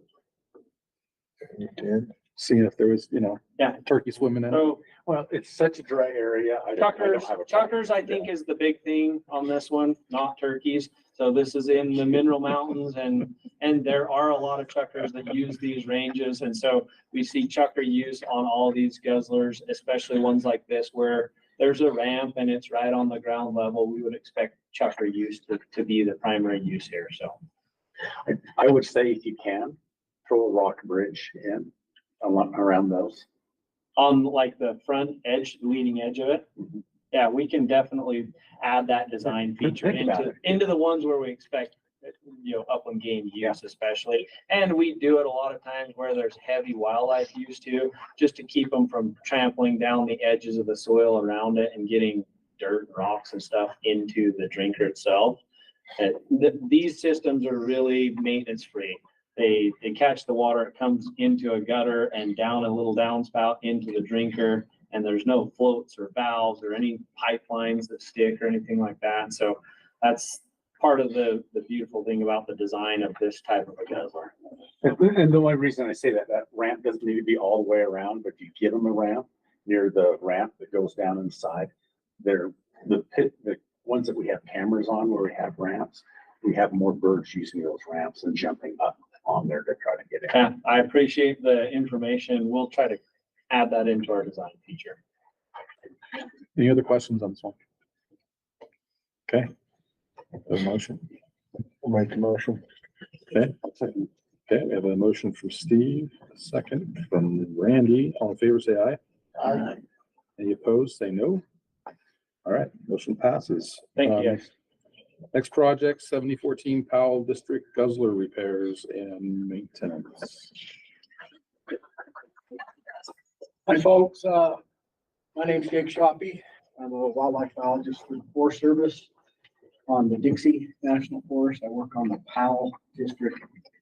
I cover Mount Dutton, Severe Plateau Range, and then the Penobscot Range. Is two areas I primarily cover. This is one of your favorite subjects for the day, guzzlers. Two things I've learned here today. We're going to start putting goldfish in all our guzzlers. So we catch Oh, yeah. I think we're going to start a painting day transplant program. Up with Jane Bird stuff. No, so I started on PAL in 2002, and I think we had 4 guzzlers. We're about 18 now. We've made a focus to really develop water in dry places like everybody else. Funding has always been an issue for us. We're structured USDA Forest Service. We have a regional office and we cover all these states around Utah. BLM, Department of Interior, has a state office, so our funding works way different. Forest Service is really good at funding fire and funding timber sales, and we fund charismatic species like grizzly bears and sage grouse or endangered species. But it's really hard to get funding for big game and other kinds of wildlife species. So I've been fortunate to come and work with you guys, and we come with our hat in hand a lot, and we don't usually get partnerships like a lot of them. But most of what we've built has come through Habitat Council. So I congratulate this group, I guess, for what we've been able to do on these 2 ranges. We're split about half and half with guzzlers on both ranges. What we're looking at here is the Penobscot South area. We're talking about guzzlers that were walked on hard last year with the heavy snow. If you go to the pictures here, there's some images of some of the use we get. So with the Penobscot, we are the parturition habitat for lots of the mule deer on that Penobscot Plateau unit. We don't get as many big bucks as we used to have on top. I was talking to Curtis about this earlier because of the UTV and ATV use, but the does and fawns are raising their fawns on us. The bucks will drop off onto the CWMUs. They get smart. It's not to say we don't have some deer bucks up there, but they've gotten smart through the years. So we get a lot of mule deer use. I've watched the unit go over 20 years from, I think, 1 black bear tag to now like 6 or 8 or more now. Our bear population's really grown. And as you go through the pictures, there's a lot of deer pictures. We have a lot of turkey that comes up. They winter below the rim down towards Kanab and down towards the Heaton Ranch. But we have a lot of turkey up on that Penobscot Plateau, and they hit all these guzzlers. So You can see pulse up every one of these drains. We get a lot of honey up there with the turkeys. This is what happened to us last year. This is a division design that we sort of took over. Kurt was talking about an apron over the top of tanks. That's what we have here. Pretty rigid. This thing's lasted 20 some odd years. Didn't make it through last year. So it's still kind of functional. We want to get it fully functional, but it's big enough snow load that we bent cross beams and those sort of things. So we want to get it back up to speed. You can see the wall up the pole fence. That's typically a little bit, that fence just fences the apron and then the drinkers further off. So in this particular area, I don't believe we even have the apron or the drinker fence because we don't get the livestock up in there. Most of our drinkers are fenced from livestock. Sometimes we'll build a fence to cover the whole thing and just have a wildlife friendly fence that's large enough to not interfere with a deer or an elk or something jumping in and give them the space that they need to have the escape room, that sort of thing. So what we're proposing is 4 of these guzzlers need new fences or new apron top material, not complete, but we need to fix cross beams, we need to fix fences. And we've run the life of the drinkers on them. So they were steel drinkers in the ground with floats. They're starting to pit and rust through.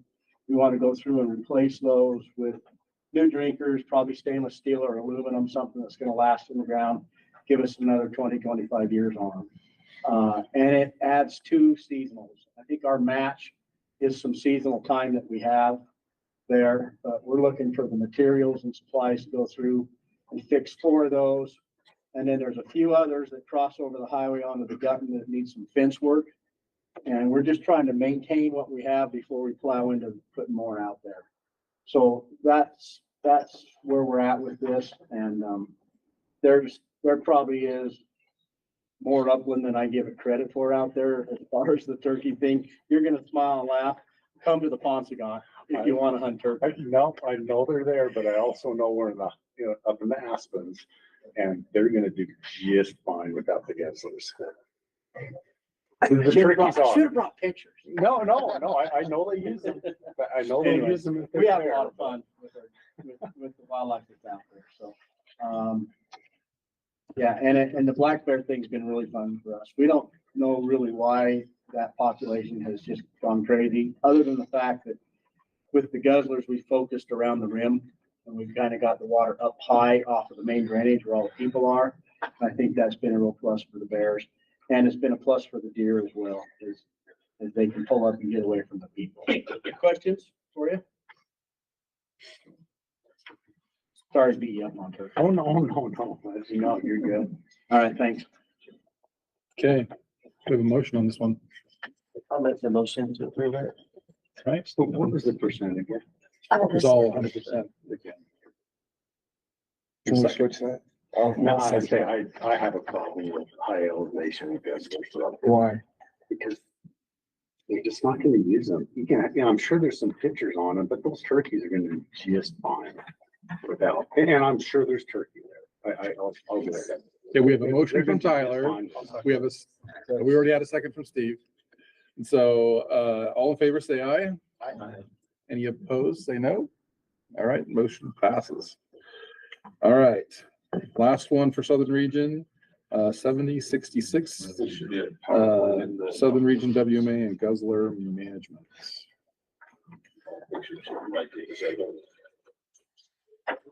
So similar to some of the others, I'll address the budget right off the bat. Introduce yourself first. Oh yeah, Gary Bezant, the Habitat Manager for Southern Region. I looked back through and we have not asked for an increase on our WMA maintenance budget or management budget since at least 2010. I went back that far and it's been consistent since then. We actually took a decrease in about 2018 when we had a change in some positions and was able to put some permanent people toward some stuff. So this is the first time in my career I've asked for an increase to this budget. Why I'm asking for an increase is when we got to December and our budget person for the region ran the report. We got a new maintenance guy about 2 years ago, and he's really good at spending money. He's doing a lot of stuff. I tell the joke, I can't ever find him because he's out doing stuff, and that's an awesome problem to have. So take you on just a little virtual tour through our region and kind of show you some of the projects we've done on some of the WMAs. Is that the new bridge? This is the new bridge. This is so similar to the discussion earlier. This is on Bicknell Bottoms, which has its own budget, but this was my personal favorite project of the year. Had a blast doing this project, put the bridge over Bicknell Bottoms. You guys funded that through the Habitat Council. If you ever get a chance to be there, and this is why it was personally fun. I grew up as I'm a son of a concrete contractor, and so these bases, and I covered it in the picture, but I actually was able to stamp those with colored concrete and put vegetation and pheasant and duck tracks going through them. And they're really cool. It was just my favorite project, so I've got to throw that out there as the lead slide. Yeah, it was really cool when we contracted the building of the bridge part, and I went up to meet the contractor, walked into this great big shop, and Mike Lauder is there welding on it. And I was like, what's going on? This is weird. So it's kind of cool. So yeah, let's run through and just kind of talk about a few of them. The Elbow Ranch is, again, another one of my favorite WMAs. We've kind of talked about properties like this throughout the day-to-day. It's a property that was bought back in I believe it was the early 90s, that was in agricultural production, had depredation issues. We took it out of agricultural production, tried to rehab it into winter range, tried to do all kinds of things, and the wildlife left. It was a weed patch, right, Tyler? You tried, I tried. We talked about selling it at some point. Yeah, we talked about selling, we talked about any number of things. And we finally said, why not? We've got the water rights, why not put it back into production? So a number of years back, we put it into production, put a pivot on. We now have funding to add a second pivot to it. This field is the field that we're irrigating. The pink flower is Sane Point. Kobe's not here. I was going to try to put a pitch in for Sane Point as an agricultural. Kobe really wants me to have alfalfa and everything because the deer do good on alfalfa. But deer in Alberta do really well on Sane Point as well. I've done my research. I know that. And then the Sane Point is good for livestock. The reason this project works is we have a livestock permit. We do graze this. They come and but they do everything for us. They run the pivot. They do all the work. So it's allowed us to be in agricultural production without me having to drive to Paiute County every day and do what's got to be done to keep that thing moving. So it's an awesome thing. For you, Drew, we on the outflow on this on Manning Creek, that's where we divert the flows. Richard came to us and said, "Hey, that's vulnerable to brown trout going up the stream." So we installed a screen over that this year. So very nice. That was for you. Very nice. So, yeah, and it's cool when you go walk the fields in the spring after the winter's over. Absolutely covered in elk scat or elk pellets, I guess is what you call it. So the elk have found it and are using it. We want the deer to find it more. We're hoping they will. We've got some collar data showing they show up about April and stay through about the 1st of June. But that's just a couple of collars. Not a lot of huge evidence of use, but we hope that increases over time. So next one. The Fillmore WMA, critical winter range. We have multiple WMAs, Fillmore, Beaver, Parowan Front, that kind of compensate for when I-15 went through. We lost a lot of access to a lot of winter range, but some forward-thinking people had the foresight to say, let's buy the most important winter range on that side of I-15 back in the day. And so now we have the opportunity to manage that. Definitely a lot of turkeys there on the Fillmore WMAs, a very popular turkey hunting place. Activities we've been working on this past year, we had I'll be honest, a very embarrassing situation where a landowner who bought a piece of property called us and said, "You have WMA signs on my property." And we found out we fenced in. We didn't fence in, but we put our signs on the fence probably 20 years ago. Just there was a fence line there and people just thought this is the one. And so we, for the last 20 years or so, had an extra about 10 acres. So we had to build a new little, semi-embarrassing, but it was before my career started that we did it, so it's okay. But they had to install a new fence. And then seasonal road closures, we've talked a lot about that. Kerry, our maintenance guy, is awesome he's developed some great solutions. We've got some really good gates. We used to try to just chain wire and different things in. We have some very good hard solutions there, and people are having a hard time getting around us now, and it's a good thing.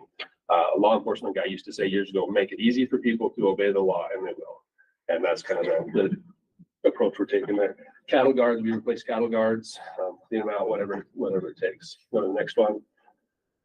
Indian Peaks, we spent a lot of time at Indian Peaks this year. You guys heard the northern region or northeast region talk about drill pipe fence, we wanted to follow them.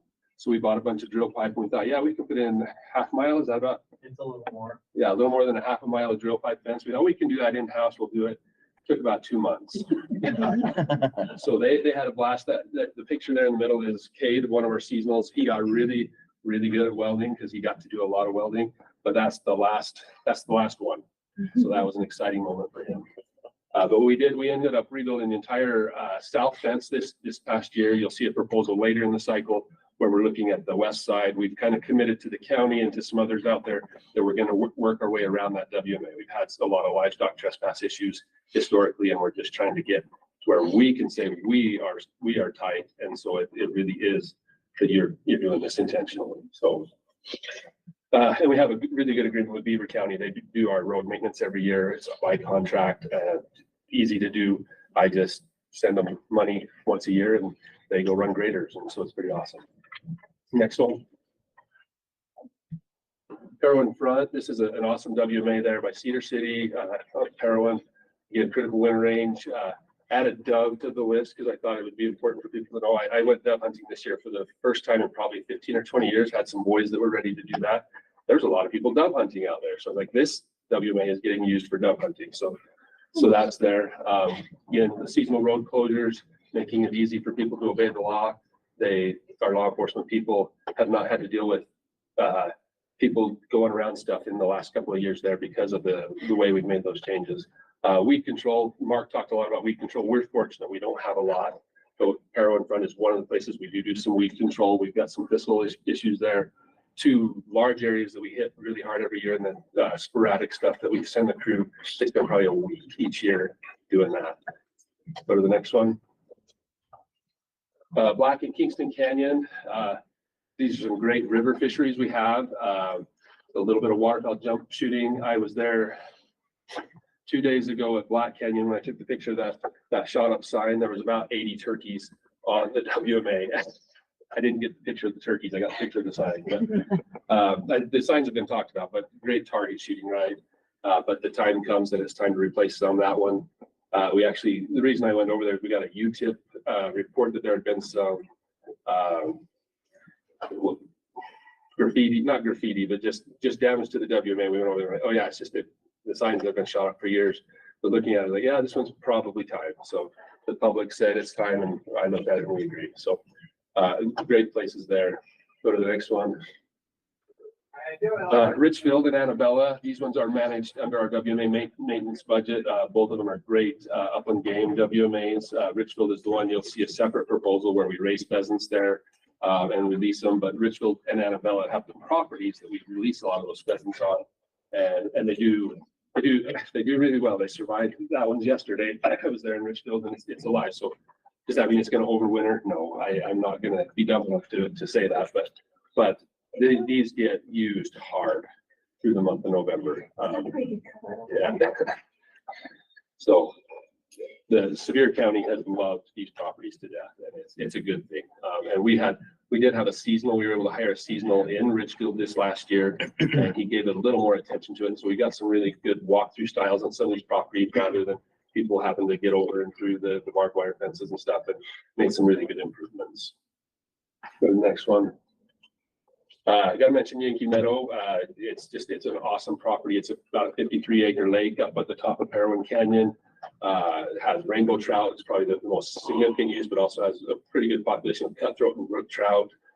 Since the Brian Head fire, we moved it to day use only. It used to be that there was kind of a little camping area there, and it got hit pretty hard because it was the free camping in the area and everything else was a campground.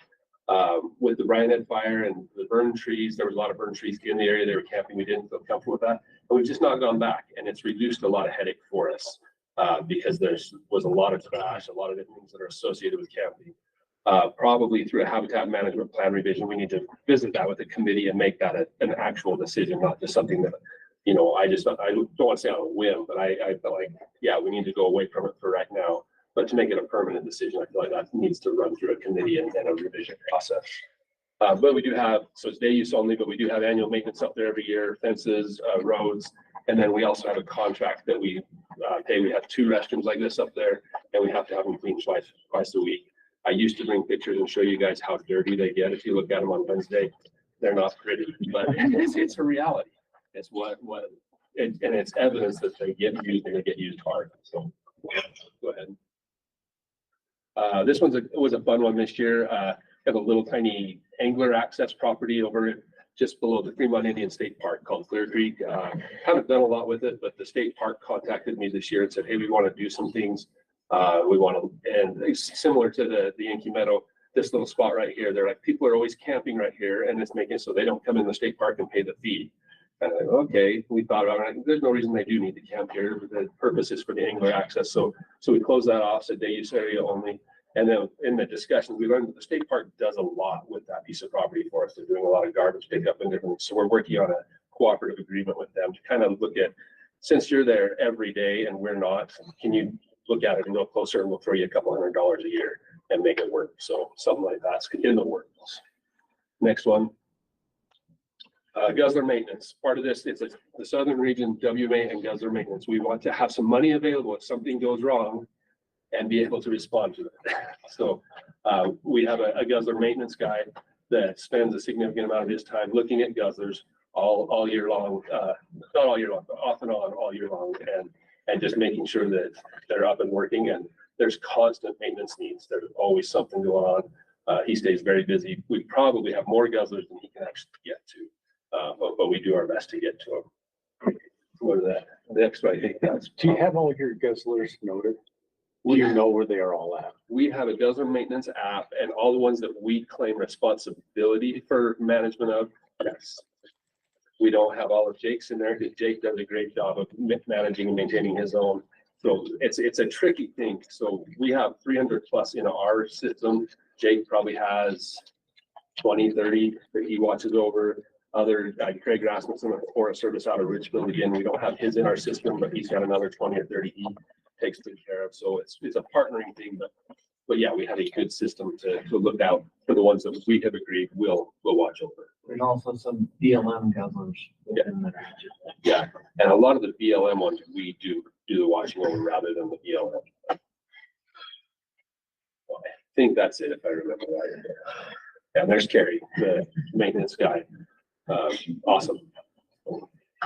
He's your spender? He's a spender. He does a good job. I won't say he's a spender. He does a good job doing things. Oh, I'm He's trying to be careful. Super hard worker that spends the money to get it done. Yeah. Yep. Yeah, no, great presentation. Comment was made earlier that some of our properties should be a showcase, and Kerry is helping us make properties a showcase, and it's really awesome. And I appreciate your comment where you said some of those properties are loved to death for the right reasons, For the right reasons. not by other types of recreation that we don't want. And so. Yeah, there are a lot of paddle boards on Yankee Meadow on the 4th of July, But, and I also appreciate all the fishing opportunities that you included in showing us. So. Yeah, there's a lot there. Yeah. Any other questions for Gary? Yeah. It's a lot of good work going on out there. Yeah, it's a fun We're job. really happy with and proud of our habitat teams out in the regions. They are doing a fantastic job, often difficult situations and heat of the summer and all those things. So I am gonna ask you, I think I know your answer, but I just want to hear what you say. 30% is really high compared to other regions. So we talked about Richfield and Annabella. Okay, that's what, as long as that's where I thought those you'd. properties I'm are good with that. specifically geared to Upland Game. And then a lot of the other properties, there's a lot of ancillary benefits that are real. So Yeah, no, I'm good with that. And I thought that would be the case. I just wanted to confirm. It's cool to see all the other projects we funded last year show up too. It's neat to remember and see and. Yep. Absolutely. All right. We have a motion on this one. Okay, we have a motion from Angie. We have a second from Blake. All in favor, say aye. Aye. Any opposed, say no. thank you guys. Okay, motion passes. All right. Okay, we are gonna take our afternoon break really quick for 10 minutes. And then we'll be back at 10:25 and jump into the final stretch. Northern Region projects and Salt Lake office.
33, Northern Region WMA Big Game Winter Range Enhancement. And so introduce yourself and tell us what you do and go for it.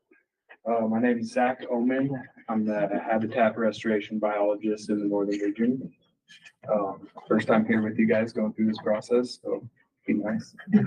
He's a new guy. Help the interview panel on that one. I'm super excited. Zach's gonna be great. Started mid-December. Had enough time to kind of work with my section, wildlife section, put this project together to start figuring this process out. So here we are. This project's going to be similar to what we saw this morning with the shrub plantings and whatnot. It's going to be a region-wide project. The goal was to get an area in all of our district biologists region to focus on. And so yeah, you can go to the next slide. So this is Whittaker Co-op. Picture on the left here is the project site we want to do up there. And again, the plan is to get the scalper in there from GVRC, scalp some rows, throw some seed down, and then plant a bunch of shrub seedlings and stuff in there. We talked a little bit, Southern Region talked a little bit about Rhodubra a moment ago, and that's what that picture there on the right for is. We have cheatgrass starting to encroach into the area up there. It's not across the whole WMA, but we would like to, get some test strips down and see how those perennials respond to it. The Woodruff Co-op is partly owned by BLM, so they're not allowed to use Rhodubra, so it'd be kind of cool to go across the border, show them, use it if it's successful. Show them and see if we can control the cheatgrass up there. Okay, next slide. Billville Providence, WMA, burnt back in 2007. A lot of projects and work's been done since then to try to recover, get a shrub community established. You can see the fence. If you're not familiar, the WMA is fenced on the west side, parallel on the foothills. Just increasing the importance of that to be desirable habitat, that fence restricts the movement of the deer and elk off the foothills there. So that'll be another one of our project sites. And go to the next slide.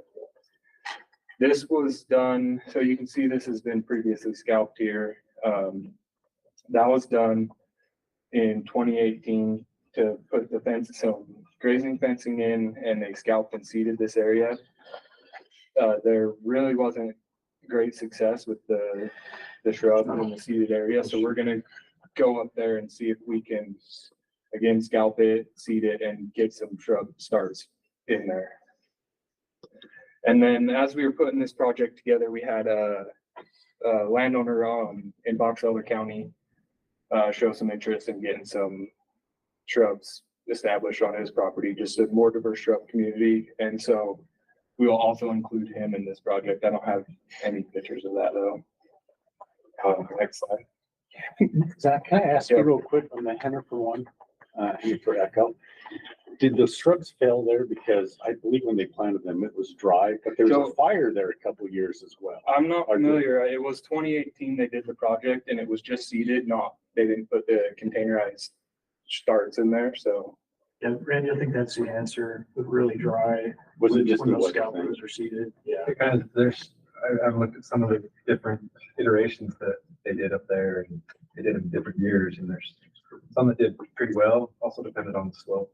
More north-facing slopes did better, so it is a lot dependent on moisture. And I know it was dry when I did the Millville, and I walked through that this December, just before it closed, and there wasn't much going on there, but it was really dry after Nate did that. Because I haven't gone, I don't hunt WMAs very often, but I'll go to this one. If I just have an hour or two, I can sneak up. The fire area has actually been doing pretty good, hasn't it? Or am I misremembering where I was at? What happened, from what I understand, is those fires knocked out a lot of our sagebrush, Randy, and we haven't got the sagebrush back. We're seeing a lot of bulbous grass instead of sagebrush, so we're trying to figure out ways to kind of restore the shrub community areas. I'll add to this one that, we worked with Jayla, the district biologist, and it's in her elk and mule deer management plan to like use methods to increase soil moisture on these south facing slopes. So the reason we're re-scalping this is to try to go on a more strategic contour to enhance the infiltration of water into the ground. Does that mean you're just gonna cut deeper? I don't know. No, what it's you meant. about following the contours, like being more specific. Elevation contours. Yeah, the elevation contours, slightly off, so you're encouraging water to flow from the valley bottom to the hill, to the ridge line. So it is kind of, it's the first time we'd be doing it. We're going to experiment with it and see if it increases our success with seeding and shrinking, I think. So just as in scalp, we're gonna go and hold a chain harrow over to try to smooth it out, and realign the scalp rows. See if that increases our success, so we can apply that elsewhere. But you're right, those south faces are brutal up there. Okay, great. Thanks. So between the project sites, the goal would be to treat roughly 100 acres. And then we're asking for 23,000 shrubs. So that will be our goal to get those in the ground. That's all. Okay. Are you gonna look for volunteer Yep. So assistance good on point. those? We're gonna contract about half of the shrub plantings. And then, yeah, work with dedicated hunters, volunteer sportsmen groups.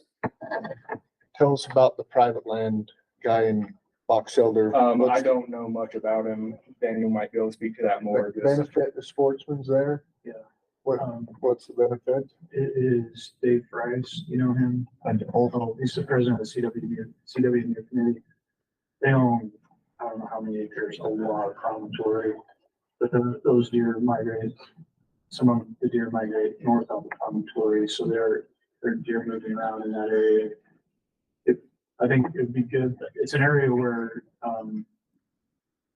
obviously we got cheatgrass problems, and we're losing shrubs, and so maybe a good idea to try to bolster the. Is he chipping in? Guys? Yeah, he will be, yeah. Sweet. There is another, this was recently added, we're gonna give a few plants to Camp Zare Hemla north of East Canyon, WMA, where I spoke with the district bio, and it would be beneficial to the mule deer there to give them to them and help them plant them, and they have a staff on hand to water them, so it's good investment. Give them that, where we don't have to do the work really to keep them alive. We can kind of more sure that they'll be alive. Just one more final point. This is a project we hope to do every year going forward. So like what Mark Farmer was talking about, sometimes we hit a bad year when it's really bad on the show side. So if we just keep going every year, some of these are gonna hit it and do really well. Yeah. Sometimes, we have plants come up and we have too many mouths that keep the plants down, so it's trying to saturate it enough that some of these plants can get up off the ground too. And that Elko units, I think that's wintered pretty hard. Oh, yeah. Okay, any other questions about that? And like I said, he says that this is different than their regular management budget. These are proactive, I guess, projects across some of our WMAs in the region, similar to what you saw in Central Region there. So, any other questions on these? Okay, we have a motion on this one. I'm going to approve it for consideration. All right. Second it. Okay, we have a second for Steve. All in favor, say aye. Aye. Any opposed, say no. All right, motion passes. Okay. Thanks, Zach. Good job on your first time around. Our next project, 6865 hardware WMA management. Yeah, so I'm Brad Hunt, for those of you that I haven't met. I'm the manager for the hardware WMA up in Cache Valley, east of Hiram. about a 14,300 acre wildlife management area, primarily big game winter range. We do have a lot of turkeys. We've got some chukar on the property. Sandhills use it during sandhill cranes in the summer. Usually have 3 or 4 breeding pairs that are out there on the meadows breeding. So lots of forest grouse on the property. So this project covers a lot of things that we used to bring as their own separate projects. Covers seasonal technician time, to hire summer help. We produce the hay as part of the winter feed operation for the elk on the property. If we have the water that we need out of our diversion, which is here in Curtis Creek, then we can usually produce between 220 to 250 tons of hay a year. That's off a single cutting. So part of this project funds the fertilizer that goes on these 3 production meadows. They comprise 110 to 120 acres of the property. That fluctuates because it depends on really this low finger down here, how high the water table is in the river, and whether or not we can get on it and harrow it and grow it and cut it without getting our equipment stuck and making the problem worse.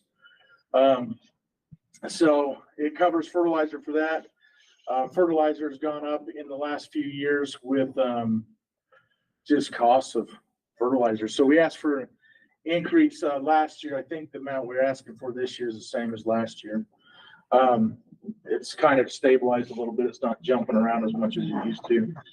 It also covers, we have a agreement with Cache County with their vegetation management division. They handle the spraying of noxious weeds on Hardware, Millville Providence, Cinnamon Creek, and Richmond WMAs for us.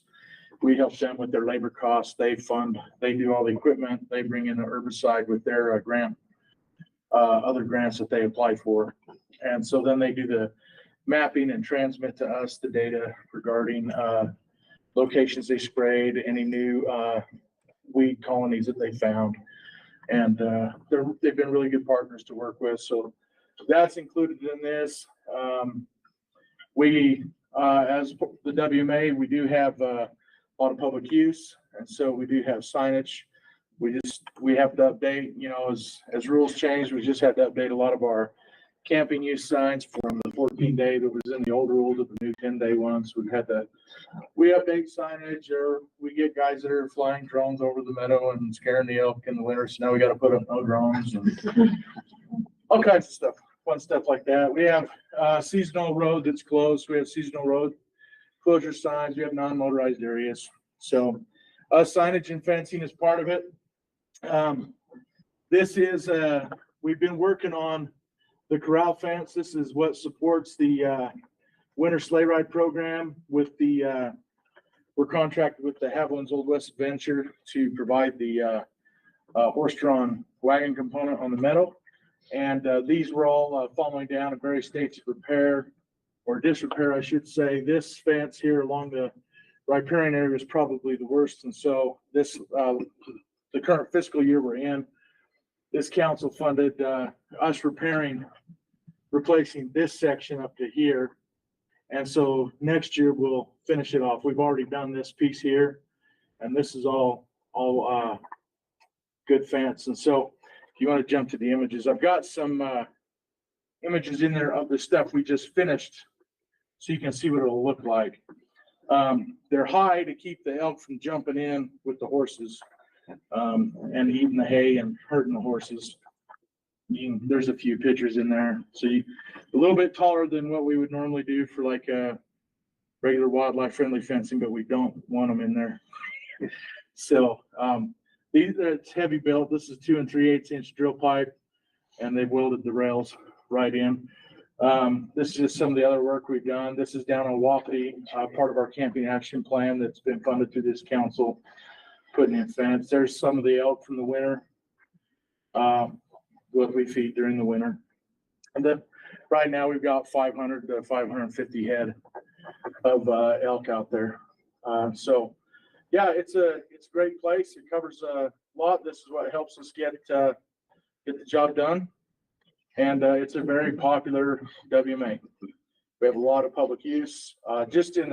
If you just count the winter with people visiting to take the Wagon ride, you're talking 25,000, 30,000 people. Do that many come up to Oh, a yeah. wagon ride? I think half of them were there when I took my granddaughter. So, I don't know the exact figures, but I think our contractor's in the neighborhood of like 200,000, 250 that they cleared last year. So it's been a profitable venture for them. So, yeah, most of this comes out of the, Habitat Council. I've got it split up like this.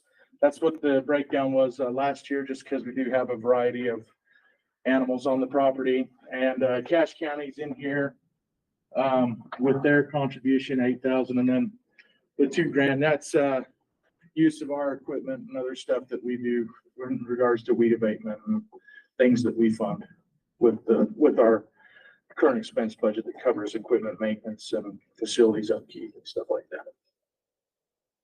Would you be okay, Randy, going higher on yours? I mean, that's loaded with sage-grouse, turkeys, chuckers, about everything, every bird under the sun.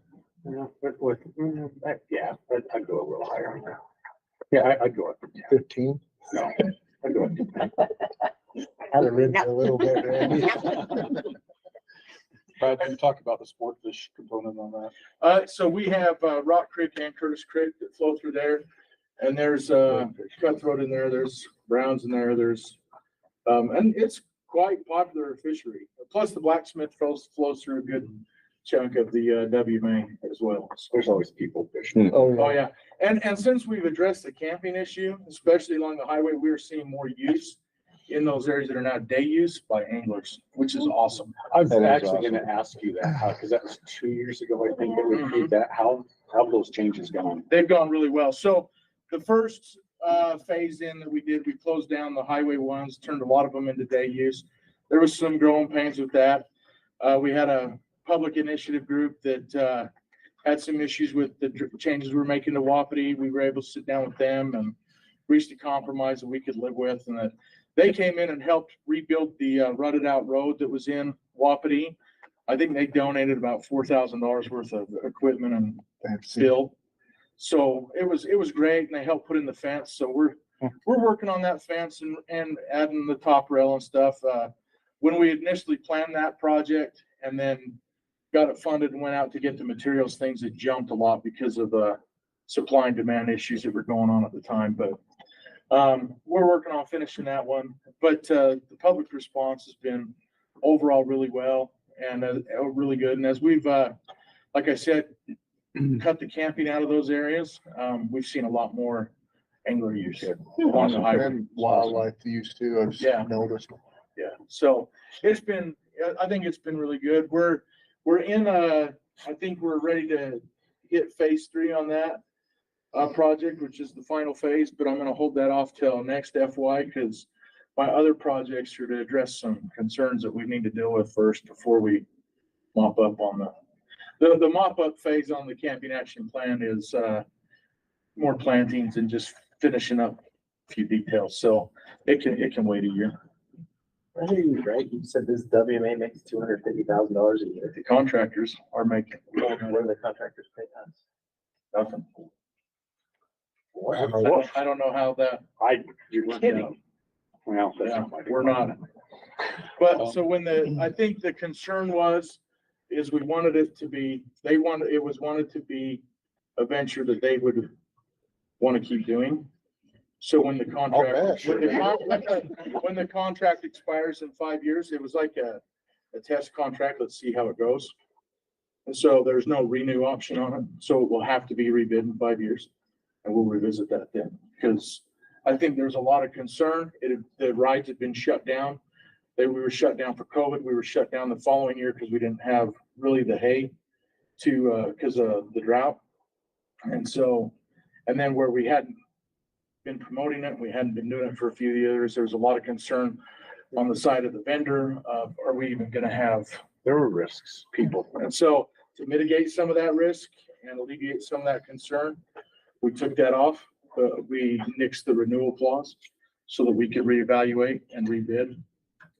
So right now, we're not getting anything from it, but we will revisit that when the next cycle comes up.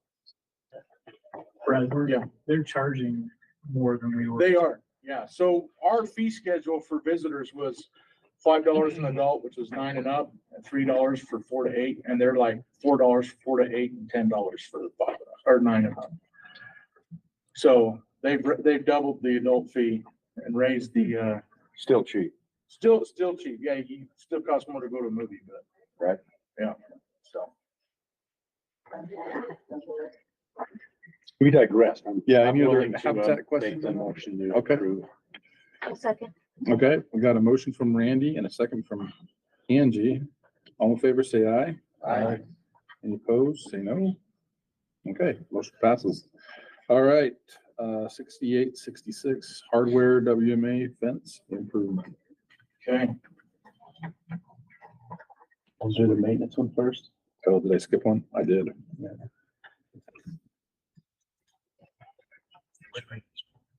We just. No, Oh, so- fence that's- improvement. That's Yeah, we did that one. 66, 68, 66. Yep. Okay, go for it. All righty, so, this one is, we have like 22 miles of fence on the property, and again, in varying states of condition. Most of it is old, it's fallen apart. Some of it is a temporary fence, some of it is permanent fencing. And so this project is to address some of the more immediate, needs of permanent fencing that we've got to deal with on the property. So they're right here in the public, kind of public space and public eye. Here along the meadow, this fence is like, I think it's about 12 feet tall. It's a double stacked mesh fence. It was initially as a riparian exclusionary area when, work was done here in the stream for, stream arrest. The beaver promptly moved in and redid everything that we had so painstakingly planned out and implemented. And, but elk get in there, they get caught up in it, they tear it down. And in our discussions, we don't really see the need for that exclusion anymore. And so our interest would be to just keep, any grazing livestock that are under permit on the WMA that happen to get in that area out of that riparian zone. So what we want to do, since it's a permanent fence, is replace it with a drill pipe fence. It's about 42 to 44 inches tall, and it would have a 12 to 16 inch clearance on the bottom. So young elk and deer can move underneath it. The adults can jump over it. And basically, we're just going to keep cows out of this riparian zone. It'll clean up what's kind of becoming an eyesore. It'll look, and drill pipe fence lasts forever. We'll all be retired, hopefully, and gone before anybody has to touch it again. This area here is where the sleigh rides are conducted out of. A lot of this is wood rail and it's falling down, so we would replace this with drill pipe. And then those would be a little bit taller. And then as we come up here, this is the mouth of Curtis Creek. A lot of this area is falling down. We have during the winter, everything back here is a non-motorized area. And so during the winter, we have a lot of snowmobile guys that are pushing that fence and going over it and going into this non-motorized area. So we would redo this culvert here and remove all this fence, replace it with that 42 inch tall drill pipe. And then here on the meadow, this is mesh and barbed wire. And that's to keep any livestock that are on the highway from getting into the production area. So again, we would just replace that with the wildlife friendly drill pipe. If you want to jump to the images, this is the one picture I got in here is to show you what it would look like. This is part of our camping action plan. We built a parking area in Pole Hollow. And so this was the exclusionary fence that went in. And what we did different from this picture is after looking at the picture, we got rid of this middle sucker rod and we left the bottom one, that one, and the top row. And it's done really well to keep the cattle where we want them, that graze in the neighboring allotment, but it allows the wildlife to move through that area. And so that's the style of fence we would put that this project is proposing, it would just have 2 sucker rods and the top rail. Because drill pipe is costly and the finance side, I rank them according to priority. And they're in the documents, there's a map that has a color coded, because you can see red fence, blue fence, orange fence and such. So I have them coded by priority. If the council decided we need to maybe do this in a couple phases, it would be easy to adjust based on the priority of need. So we talked to a few drill pipe fence contractors. We would contract this out. I don't have enough time to do all this. Talking to a few fence contractors, including the removal of the old fence, the procurement of materials, and the installation, construction of the new fence. Comes out all totaled about $80 a foot, and that was the cheapest guy. So $80? You're cut. Oh, I'm sorry. Go ahead, Steve. No, seems high, but I guess it's probably because of the welding. Yeah. All the welding they gotta do. So what I was gonna ask you, you kind of hit it, but what I'm hesitating on, because it's a lot of money. Yeah. And I know we're not gonna have enough money at the end of the year. It's just, is pipe fence needed in all of that? I get pipe fence down by the corrals where all the people are, keeping the cows in the, have that right hearing area.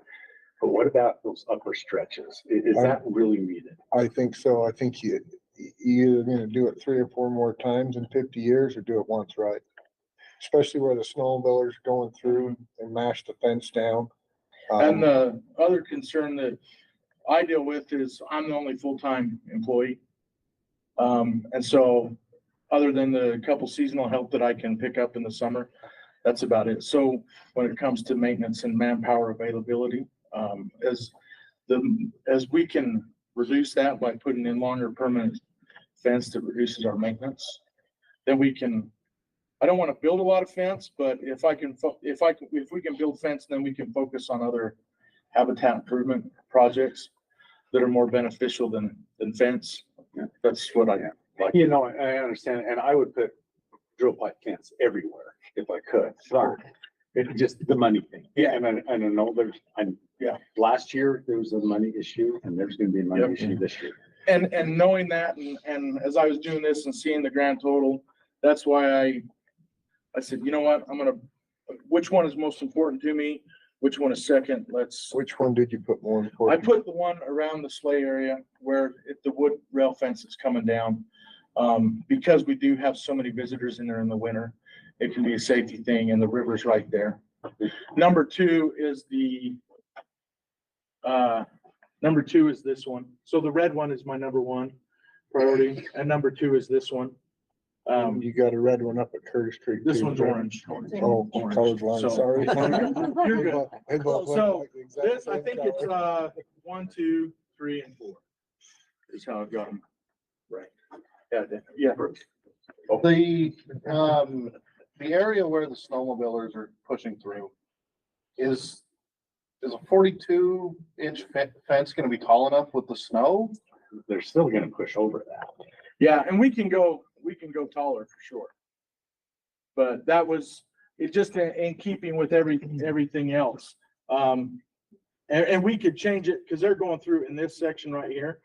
And we could keep this 42 right here up to our shared boundary with this private landowner. Do that And wire. as we come across here, be taller. From the canal down, 'cause we're not From the gonna canal get through down. the canal. Yeah. Right. Yeah. Is this about $20 a foot? About 80 for everything. That includes the removal of the, $80 a foot? Oh. That includes the removal of the old fence, drilling the holes, cement for the posts so they don't get driven down by the snow, all the welding, all the procurement of the materials. So as a procedural question, Eric, I'm assuming whoever's the best one to answer this. Like I said, I know money's gonna be a problem, and I love Hardware Ranch. And there's so many people up there. I get the extra expense to do things, but I know there's no way even if I go with my small portion out of $200,000, that's a lot of money. Yeah. Could we, if we were to pass it now, should we prioritize things now, say segment 1, segment 2, or wait until the budget meeting at the end of April? I'd almost rather do that now where it's Yeah. fresh on our mind. Brad's here Yeah. to protect it and everything. And so we can talk about that. I mean, you already kind of thought that might be an issue. And so maybe we can look at some of those, stepped down versions of the project to look at phasing it over time. Yep. That would be appropriate to. Yeah, so let's, I know you said that area down by where the loading area is your number 1. I think the number 2 is down by the corrals. Yeah. Up through there. What were those? And we flashed past it real quick. It looks like he's got them in the finance. Oh, so, section. yeah. Let's see if- So red, the red one is 36.4 and the blue one 77.6. From that 100, a little over 100. And the other 2 are almost 100. Yeah, they're 50 and 32s. So then you had the previous project that was 86. And then the next one on roads is another 129K. So I mean, overall, we're looking at just for hardware, which again is an important property. We all know that. That's a huge piece. 411K in one request is kind of. It's a lot of money. Especially. So I'd love to hear you guys' thought. For me, I'm thinking max the top 2. And I would say 1, except for your highest priority is your cheapest one, or almost your cheapest one. So I don't want to cheap out on it either, but I don't see how I would, this is just me talking. I'd love to hear you guys' thoughts. I don't know how I could I can just do do a more than 2. motion to prioritize it. Okay, but that's the question. Those What's 2, the I'm fine priority? with those 2. Brad, you good? Yeah, I'm fine with. This is come what back you guys can discuss, and figure out. Do you Come want back with just the one other and 2 next We year. can do the now. other 2 next year. Yeah. Tyler, what's your input? I mean, this is where you kind of shine. So what is your suggestion? Yeah, I think this is a lot. I think picking 1 or 2 right now is a good move. It'll just save us the conversation later. Hey, and not to be a jerk, but let's push this a little further. So number 1 needs to be done. No question, it needs to be taken care of. Yeah. And when I was up there, I actually noticed, like, man, there's a lot of your wood fencing down. And I was up there with my granddaughter. Does number 2 need to be done, or should this be broken into? Number 2. How many years should this be broken into? Number 2 probably should be done. Sorry, just an idea. The cattle aren't in there that long. What about hot wire number 2 and getting one of your other ones done? And we could do that. We could put some temporary hot wire fence in there. And I mean, I'm On sure the number Herders 2. Association would jump on that. Mhm. They're not there that long, are they? No, it's mostly when they're trailing out in the fall, is when they run the highest risk of being in that riparian area. So we could do some temporary hot wire fence on that second section and maybe do Do number 3. Do So number like 3. your number 1 and number 3's 3. the Curtis Creek east or the west? Number 3 is the meadow. So number 4 is Curtis Creek. Okay. Which one's the one That's that the keeps snowmobile snowmobilers out? 32,000. Tell me more about the snowmobiling issue. Yeah. So, yeah, if you'll go back to the map thing. This one? Uh-huh. About So- once or twice a year, some guys will There's decide a, to drive through there. It's not Curtis Creek comes down right here, out there on the other side. and there's a fence right here. There is a livestock access point, and this fence runs all the way up, crosses the main irrigation ditch, and ends up here at the neighboring property line. And so this section is been pushed down and patched. It's in pretty bad shape. And this is where they will, they'll come off the road and they'll go through there and push that down. Let me ask you, is that parking lot, is that where they're parking and unloading? Yeah, that's the Right. main snowmobile. Is that parking on lot. us? It is, and we have an agreement with State Parks. So State Parks actually manages that parking area. And it's- I mean, I'm wondering like outdoor rec grant, some kind of snowmobile access proposal that, does something with the parking lot and puts a fence in, keep them off our land. Parking lot's a good block away from it. It's At least. And Parks does what? They plow it or? So, they maintain the integrity of the lot. During the winter, UDOT will push all the way up into about here. And then from here up, State Parks they grooms groom it. everything. They groom it all.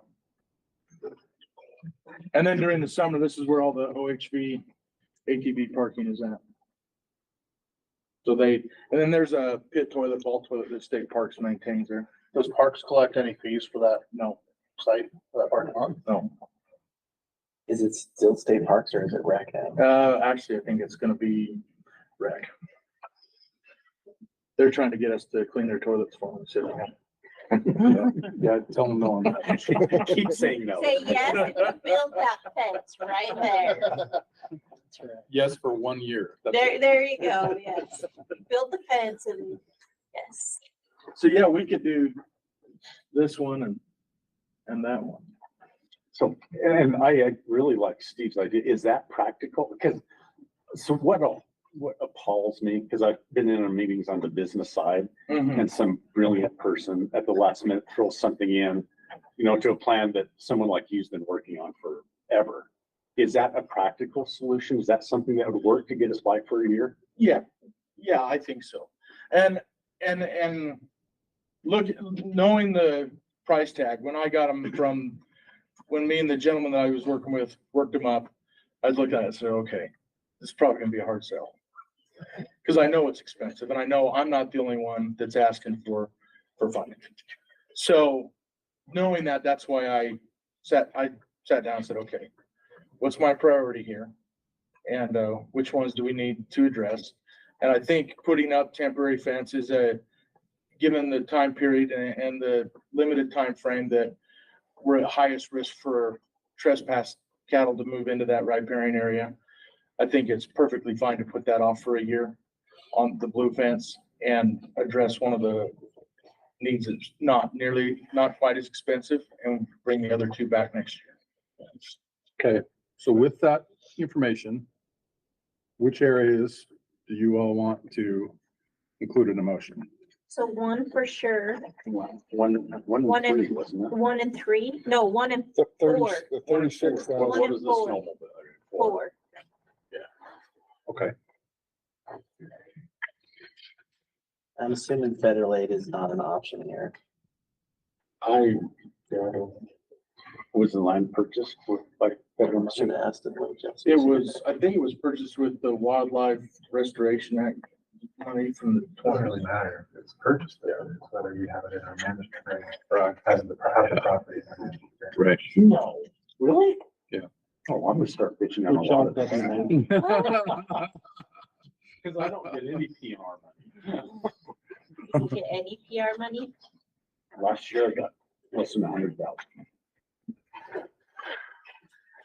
That's why I bitched about that bill. The Yeah, you want me to make a legislators motion? Yes. I'll make the motion to approve the project for funding consideration with priority number 1 and priority number 4. And Brad, what we'll have you do is probably just cut everything else out, put it in a fiscal year 26. I'm not gonna touch it. I'm gonna let you make those changes. Okay, perfect. So with a motion from Tyler for 1 and 4, second from Angie. All in favor, say aye. Aye. Any opposed, say no. Okay, so the partial project motion passes 1 and 4.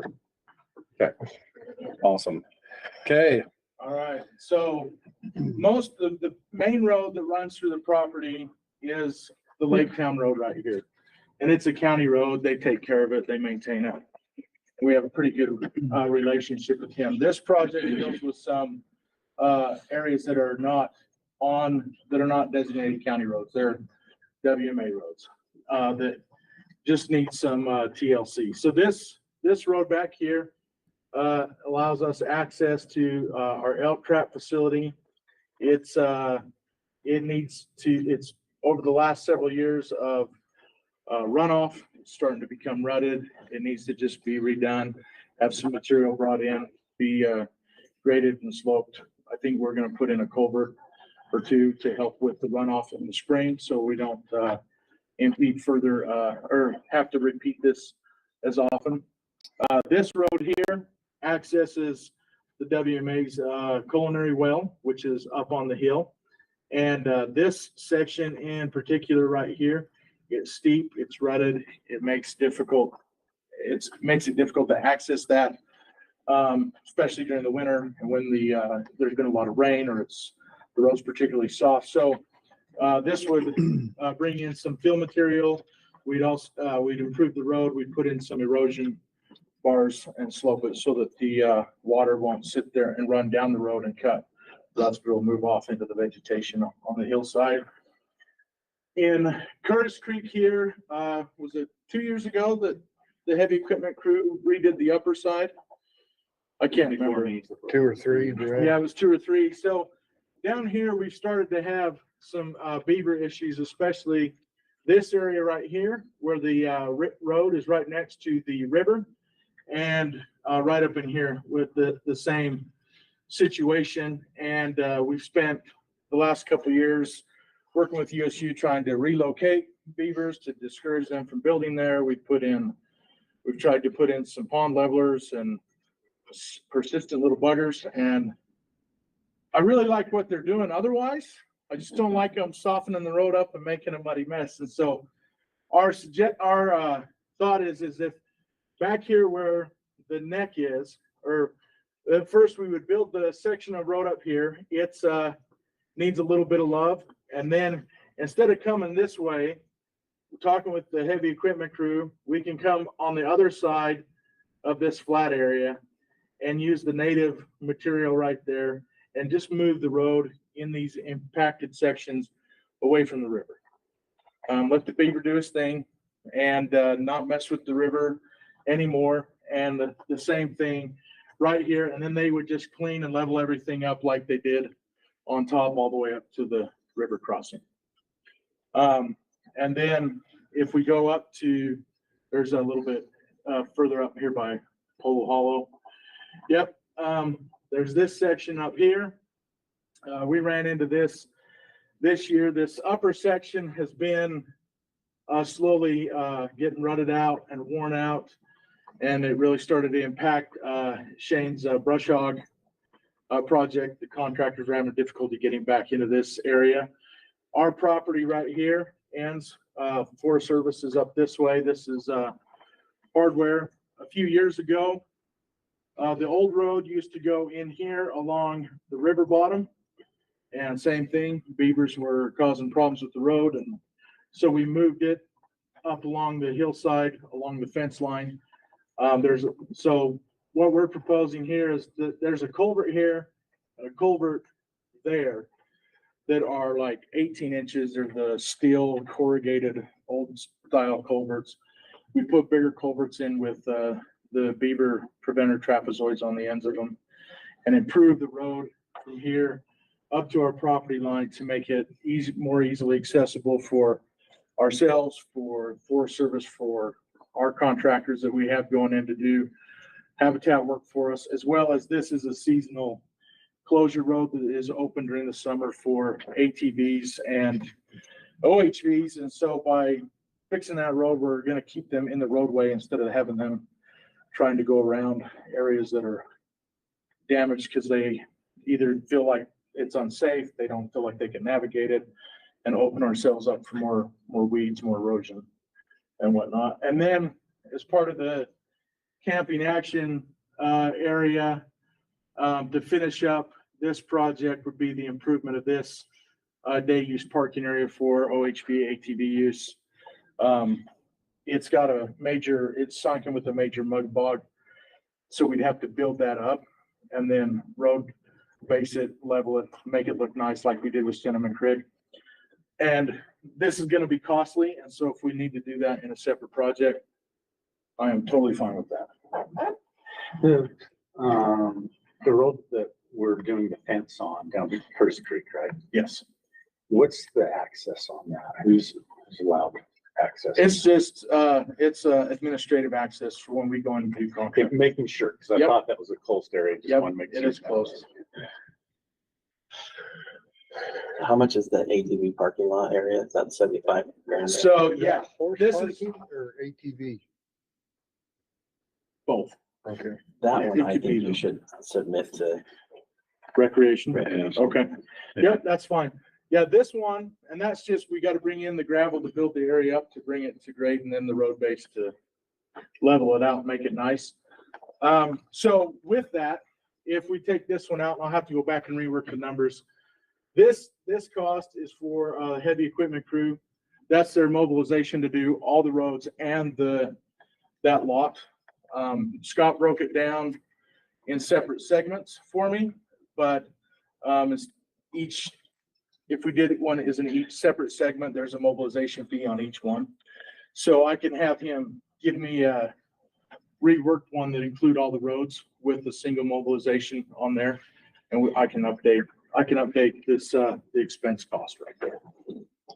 So that $40,000 number would drop. Probably come down a little bit. Parking lot out. Yeah. So you're gonna lose 75 plus whatever. Yeah, and I don't know how much it would come down, but it'll come down. It may not come down a ton, but probably. So the total project cost on this is 129, is that correct? Yeah. Yeah, 129. If pulling out that parking lot, might drop it, what, 10 grand? Well, 80 grand altogether. Yeah. Okay, okay. Yeah, we'll say, I yeah. feel like we're picking Okay. on Brad. We didn't cover Yeah. anybody else's projects, but he's got some big ones. Well, these are some big ones and Yeah. there's lots of needs, so.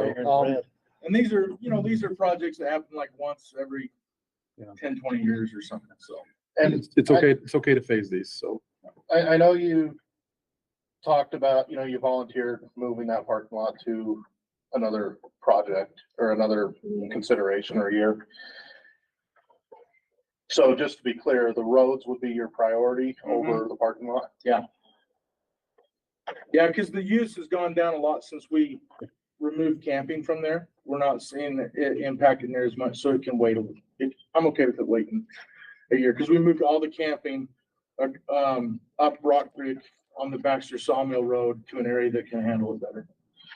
If we do, it sounds like we're gonna cut the parking lot. If we do, I'd like to see that put number one, if funds come available later in the year or something. Well, and the UART grant that I think you should apply for, it's open now. Is it? Okay. I'd apply for it this round. You need a link to that, let me know. Yeah, would you send it to me? Yeah. That'd be great. Will you do that? Yeah, this would be a great one for that recreation ground. You ready for a motion? I'll make a motion that we pass this. As long as that parking lot's put, if Brad doesn't get funding through the recreation, put number one. So that's okay with you guys? Second. Okay, so we have a motion for passing minus the parking lot from Steve and a second from Tyler. All in favor, say aye. Aye. Any opposed, say no. Okay, motion carries for the adjusted project. Eric, can I make a quick comment? Sure. I just want to thank everybody for supporting all these resources going to hardware. I know it seemed like a ton of our budget, but it's of all the properties we have in the northern region, this one has the most eyes on it and we have the most complaints, like if things aren't right, like this fence is broken, this road is bad. Like we get Brad's a firewall for all these calls, so it's challenging at times. Thank you for helping us keep it. Thank you very much. If it wasn't hardware, there's no way I'd support that whole fencing. Well, I appreciate it. I would fight him for you. Okay, our next project is 7116 Newfoundland Mountains Water Development. This is the last and best Guzzler project of the day. You can say that because everyone else is gone. Assuming there's no one online. Okay, the last and best? Last and best for the day. Introduce yourself. So I'm Shane Hill. I'm Northern Region Habitat Restoration Biologist number 2. And this is a continuation of developing water on the Newfoundland Mountains. It only shows one more, but this is there's been at least 3 or 4 other projects funded, I'm not sure before my time. This is the continuation of adding some flying guzzlers into the new fees for bighorn sheep. Just probably all aware of it, but this herd is one of the few in the state that doesn't have problems with disease that is plaguing the bighorn. So it's crucial for potential relocation if we want to in the future. So that is our nursery herd for Californians, correct? Kind of? I am not aware. I mean, it's You not might be Antelope right. Island anymore. Well, we've got Rockies on Antelope. It's not the Stansbury's because they're having disease. So Desert's on Promontory now. I think you're right. I think it is. I our think it desert sheep is. or our California nursery herd. Either way, they're a important herd. And we would work into give them the water they need to stay on the mountains and not wander off. If you want to go to the images, then to the documents, the pictures I added there. So these we finally got some pictures from the guzzler. This is the most recent guzzler we installed, and early on we saw success in the herd using it. Yeah, go ahead and flip through those. Wow. Yeah, so what we're asking for is just to continue this, and I think this might be either the last or second to last before we kind of stop and reanalyze if we need to continue doing this work. So you need to get paid double time when you drive out there. yeah, It's just awful. So on the finance, you'll see I put some in the breakdown, non-game, because eagles and kit boxes. Haven't seen these. I got it. I'll pick that up. So, yeah, any questions? Would you maybe just re-upload those pictures as, Yeah, I did. as, Need to switch them to after, image. images after, just so that it's easier to look at them? That would be awesome. Yeah, I'll do that. Just a little. And did you mention that this stuff has to be flown in? Yeah, so That's why it's a little bit more expensive. Because of the terrain, these will need to be flown in, as well as the volunteers and staff that will be installing them. Have you guys contacted the Sheep Foundation at all? Yes, they've been very Yes. involved with this. Volunteers. We fund part of it. Probably fund the whole thing. Yeah, they. Because I saw that, I was guessing it was them, but like, I'm surprised they weren't funding. A lot of this is, they install them as well. They'll hike in. So we'll approve it. But it's likely to get funded through conservation permit money from the Sheep Foundation and maybe others. So, but we still review them and anyway, and let us know that it probably will not get funded with that council money. But they'll be the other partners. A little update to the one that's doing this year is where BLM has given us an additional 30,000 to develop another site around this natural spring head, take pressure off the spring head. So animals go to the guzzler instead. I don't see that in there. That's on this current year's. We are working with BLM. Isn't this the current year of this one? Isn't this the one that like Ohio or Iowa, wild sheep sent some money over to? I feel like I heard it, yeah.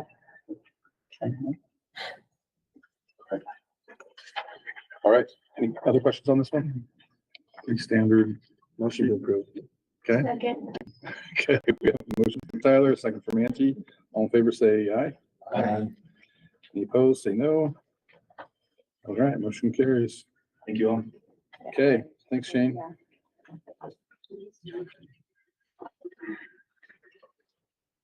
All right, last one for Northern Region, the Northern Region WMA management budget. Daniel. Make sure that this is.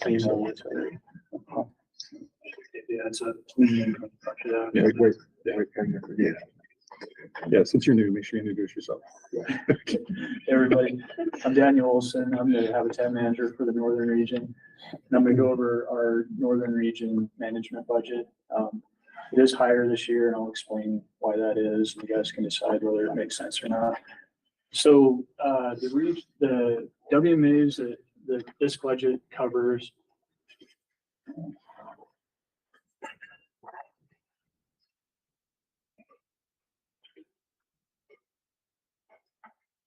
Thanks, Daniel. The WMAs that we're funding with this budget is pretty much everything that's east of the Great Salt Lake. And so there's excluding hardware, which we just talked about. So it's always blue polygons. So it's over 20 WMAs, about 60,000 acres. The budget goes towards maintaining over 30 conservation easements in that area and about 100 guzzlers. So we're doing a lot of work, very dedicated maintenance staff. So basically excluding everything west of I-15. Yeah, that's right, Eric. The water's all gone. Sorry, I've got a cold I'm trying to get rid of. So this is not including any of the water. The waterfowl management areas are excluded. Okay, next slide, Daniel. So I won't bore you guys. We sat through 4 management budget presentations already. It's all kind of the same stuff. So we're spraying weeds, we're putting up signs, we're maintaining fences, renting equipment, maintaining equipment, buying gravel. And so that's what the bulk of this budget is going to, is just the general activities we take to maintain our wildlife management areas. Next slide, Daniel. But we have some bigger projects that weren't like, I didn't think they were substantial enough to stand on their own. Maybe they should have been. But I just kind of rolled them into our budget. And one of them is on the Swan Creek WMA, and I'm assuming that some of you guys don't know where that's at. It's about 700 acres right next to Bear Lake on the Idaho border. And this is a property I think we got like in the 80s, and we just haven't had to do anything with it because it's really remote. And now it's starting to get developed in that area. So times are changing and we have to do some work to account for that. Next slide. So Idaho has a big subdivision right on the border, and it's bigger than what you can see here, but people come in from that direction into the WMA and ride snowmobiles and side-by-side and four-wheelers. And they're building trails, cutting new trails on the WMA, going up ridge lines. And it's actually really steep and pretty dangerous. And so I guess we've had some issues where people rolled four-wheelers and side-by-sides up there and had to be flown out, emergency flown out. So there's that issue. We also have development occurring on this part of the WMA, or on the border right here. We just had to have our boundary surveyed because the cabin that was built there was so close. It looked like their porch was on the WMA. Ended up being, they were okay, but their driveway was on us, so we're having to move their driveway. But we need fencing to kind of shore up these boundaries because they're pushing into us right now. And we also need fencing on the north side to kind of restrict that ATV use and control what's happening there. We'd also like to just start doing some habitat restoration projects on this property. Because it's really good winter range. There's a lot of deer there in the winter. It also could be a really good summer range, but we're missing water. So we don't have a lot of elk because there's not water there. And so we want to go build some ponds up there and do some work, but we can't get equipment in there because these roads are horrible. So this one that I have marked in red, we took a side-by-side. We borrowed the wildlife section side-by-side. I thought I was going to have to pay for a lot of damage to their side-by-side after we'd driven that road. It's super rough. So we're asking for funding to put some perimeter fencing in these key areas where it's being developed, and to have the heavy equipment crew go up and clean that road up so we can get equipment up there to do habitat projects. One other thing that's going on with Swan Creek is Forestry, Fire, and State Lands got a $60,000 grant to do fire prevention work in this area. And they're interested in helping us build a parking lot, clearing vegetation on our boundaries as a fire break. And I don't know, we haven't worked this out completely yet, but they may be able to do some road work in here too, but get some access to the forest for fire prevention. And so there's a good chance we'll have some money coming in to offset the total cost of this. So don't touch the road until Forestry, Fire, and Sea. Right.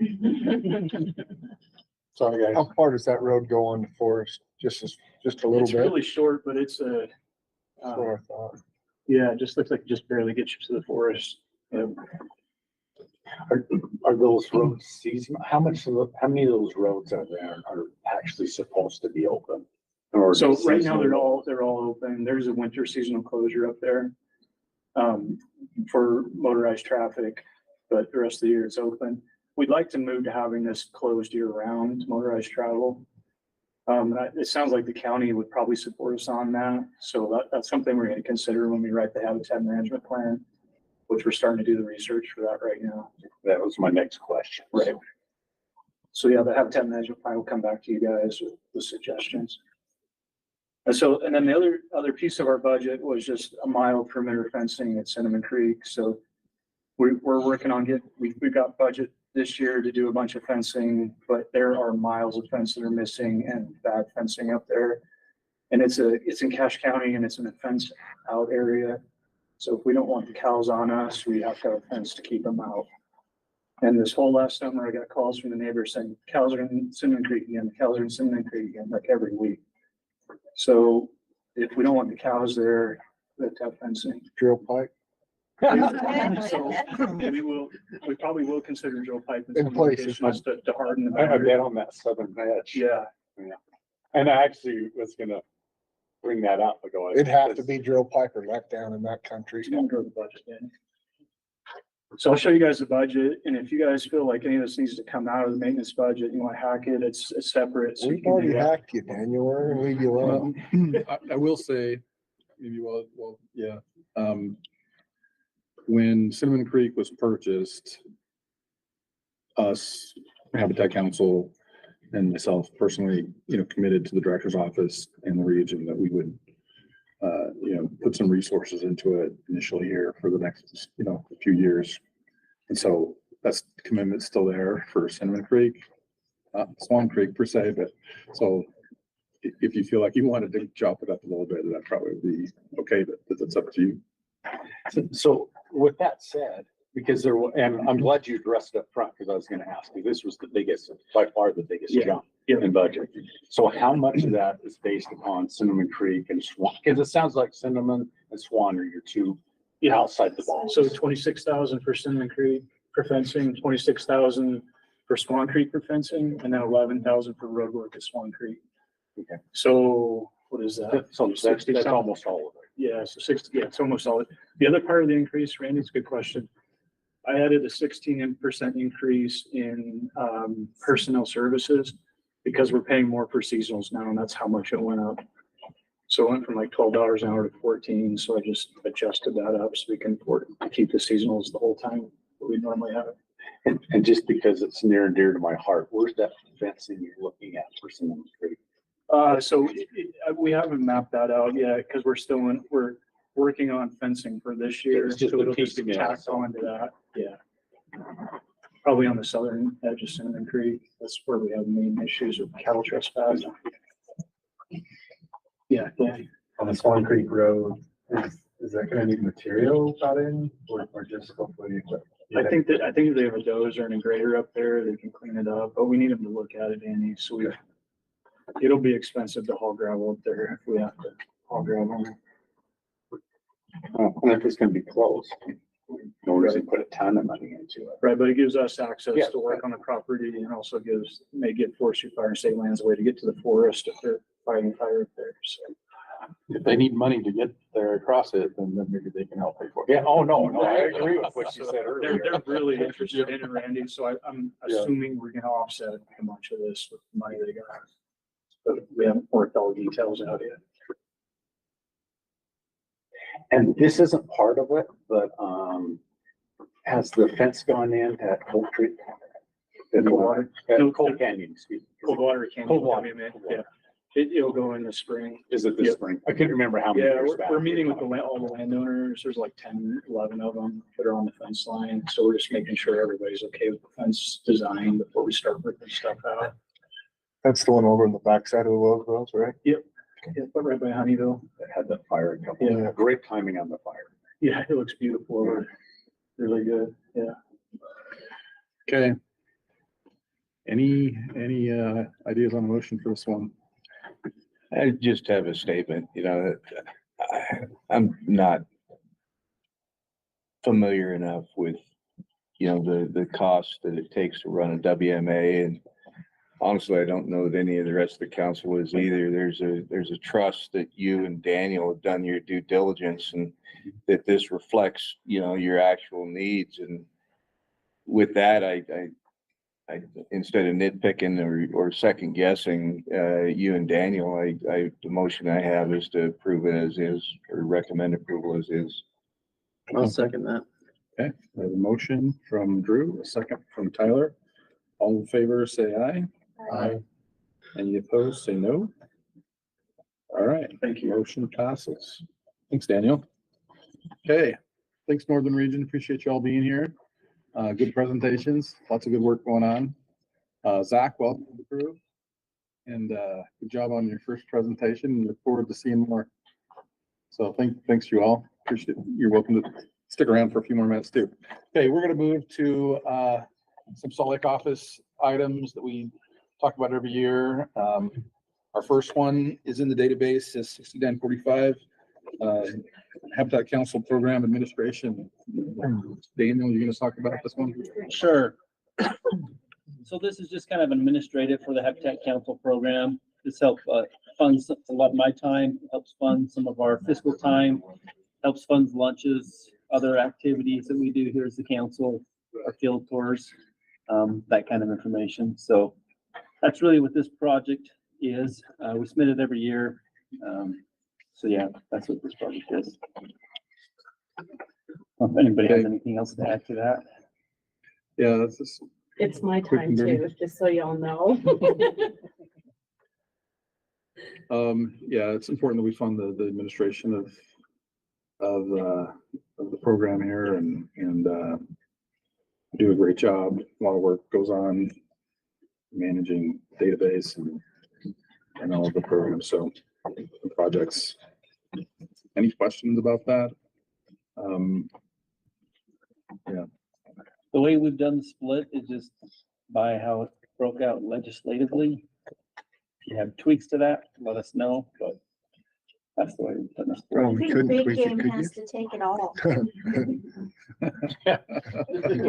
but it's the focus this year. There's mule deer. I gotta know if there are turkeys here. Yeah.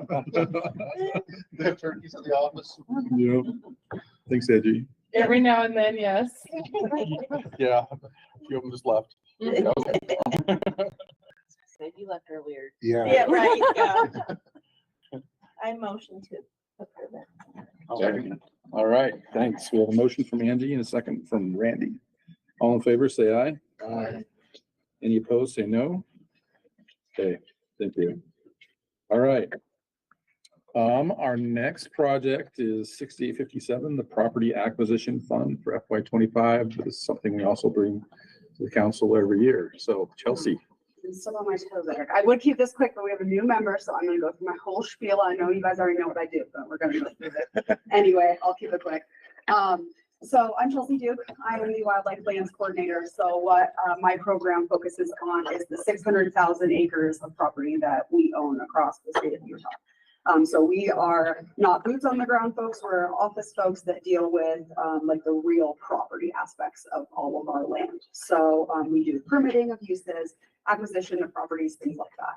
So every year I come to the Habitat Council and I ask for what we call our due diligence account. So this isn't the very glamorous like purchase of property. This is the due diligence items that come with that. So appraisals, surveys, title work. The reason why this is such an important account for me specifically is most of our funding agencies that fund actual purchase don't fund due diligence items. So they specifically in your grant or your contract for money, they will only fund the purchase price. So that leaves the division with a lot of costs that are associated with the purchase of property that aren't covered by other funding sources. So I always try to use other funding if I can for due diligence, but if not, which is most of the time, this is where I have to dip into this Habitat Council due diligence fund. The reason why this year is particularly important for me is because in this last 2023 legislative session, we got $1 million ongoing annual appropriation for land and water acquisition. So that's going to be $1 million every fiscal year that we can use only for land acquisition and water acquisition. So again, that's another bucket of money that I can use for purchases, but it can only be used for the actual purchase price. So all those other costs that I need, which are incredibly important because they catch title issues, they catch fencing that's not on the right boundary, things like that we have to know about the property before we take it. I just wanted to highlight a couple of things. Last year, I asked us to increase it by $5,000. I usually only ask for 20, and last year I asked for 25, and I used every penny. So I'm asking for 25 again this year. It's just prices are increasing with appraisals and things. We have a lot of folks that are retiring, unfortunately. So we've got a lot of newer appraisers that are, increasing their fees. Some of the previous due diligence items that I have funded from this was the Cinnamon Creek WMA purchase. We used a big chunk of that to purchase our title policy on that. We also did an acquisition to add some acreage to the Salt Creek WMA. And then this year, projects that I worked on was a purchase of a small inn holding at the Tabby Mountain WMA in Duchesne. We also did a brand new waterfowl management area right off the Great Salt Lake. That's really close to the airport. So all the due diligence items, I use hashtag council funds for that. And then currently we are working on a purchase of a fishing access at Porcupine Reservoir up by Cinnamon Creek and what's the WMA? Little Bear. There we go, East Fork Little Bear. Got one of them. So lots of different project types, which is why I always break up the funding the way that I do it, because I never know what we're going to get. I never know what type of property we're going to be working on in the coming year. So that's why I try to break it up the way that I do. Questions?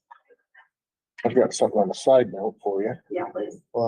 We went through and did the shed committee. And we're gonna maybe do a license if it all passes and ear tag that money for purchasing of property. That sounds great. Sure. Love to hear that. Cool. That was cool.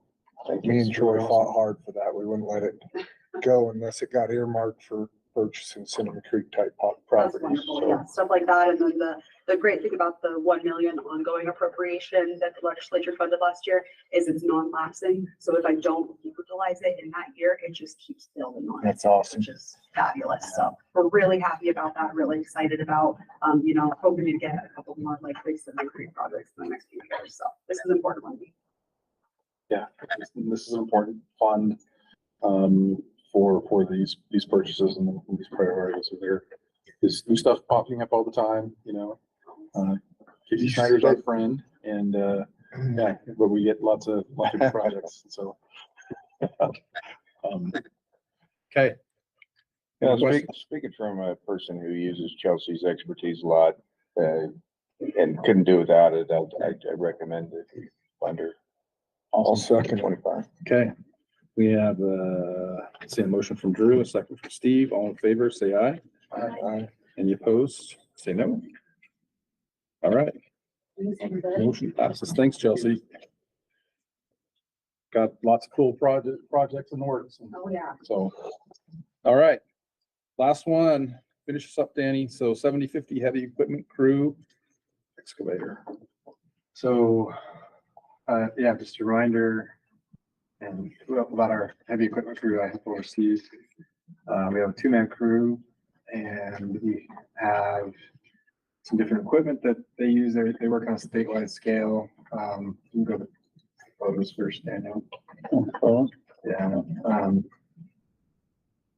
And work on a lot of river projects, right there in restoration, river work, a lot of the aquatic section.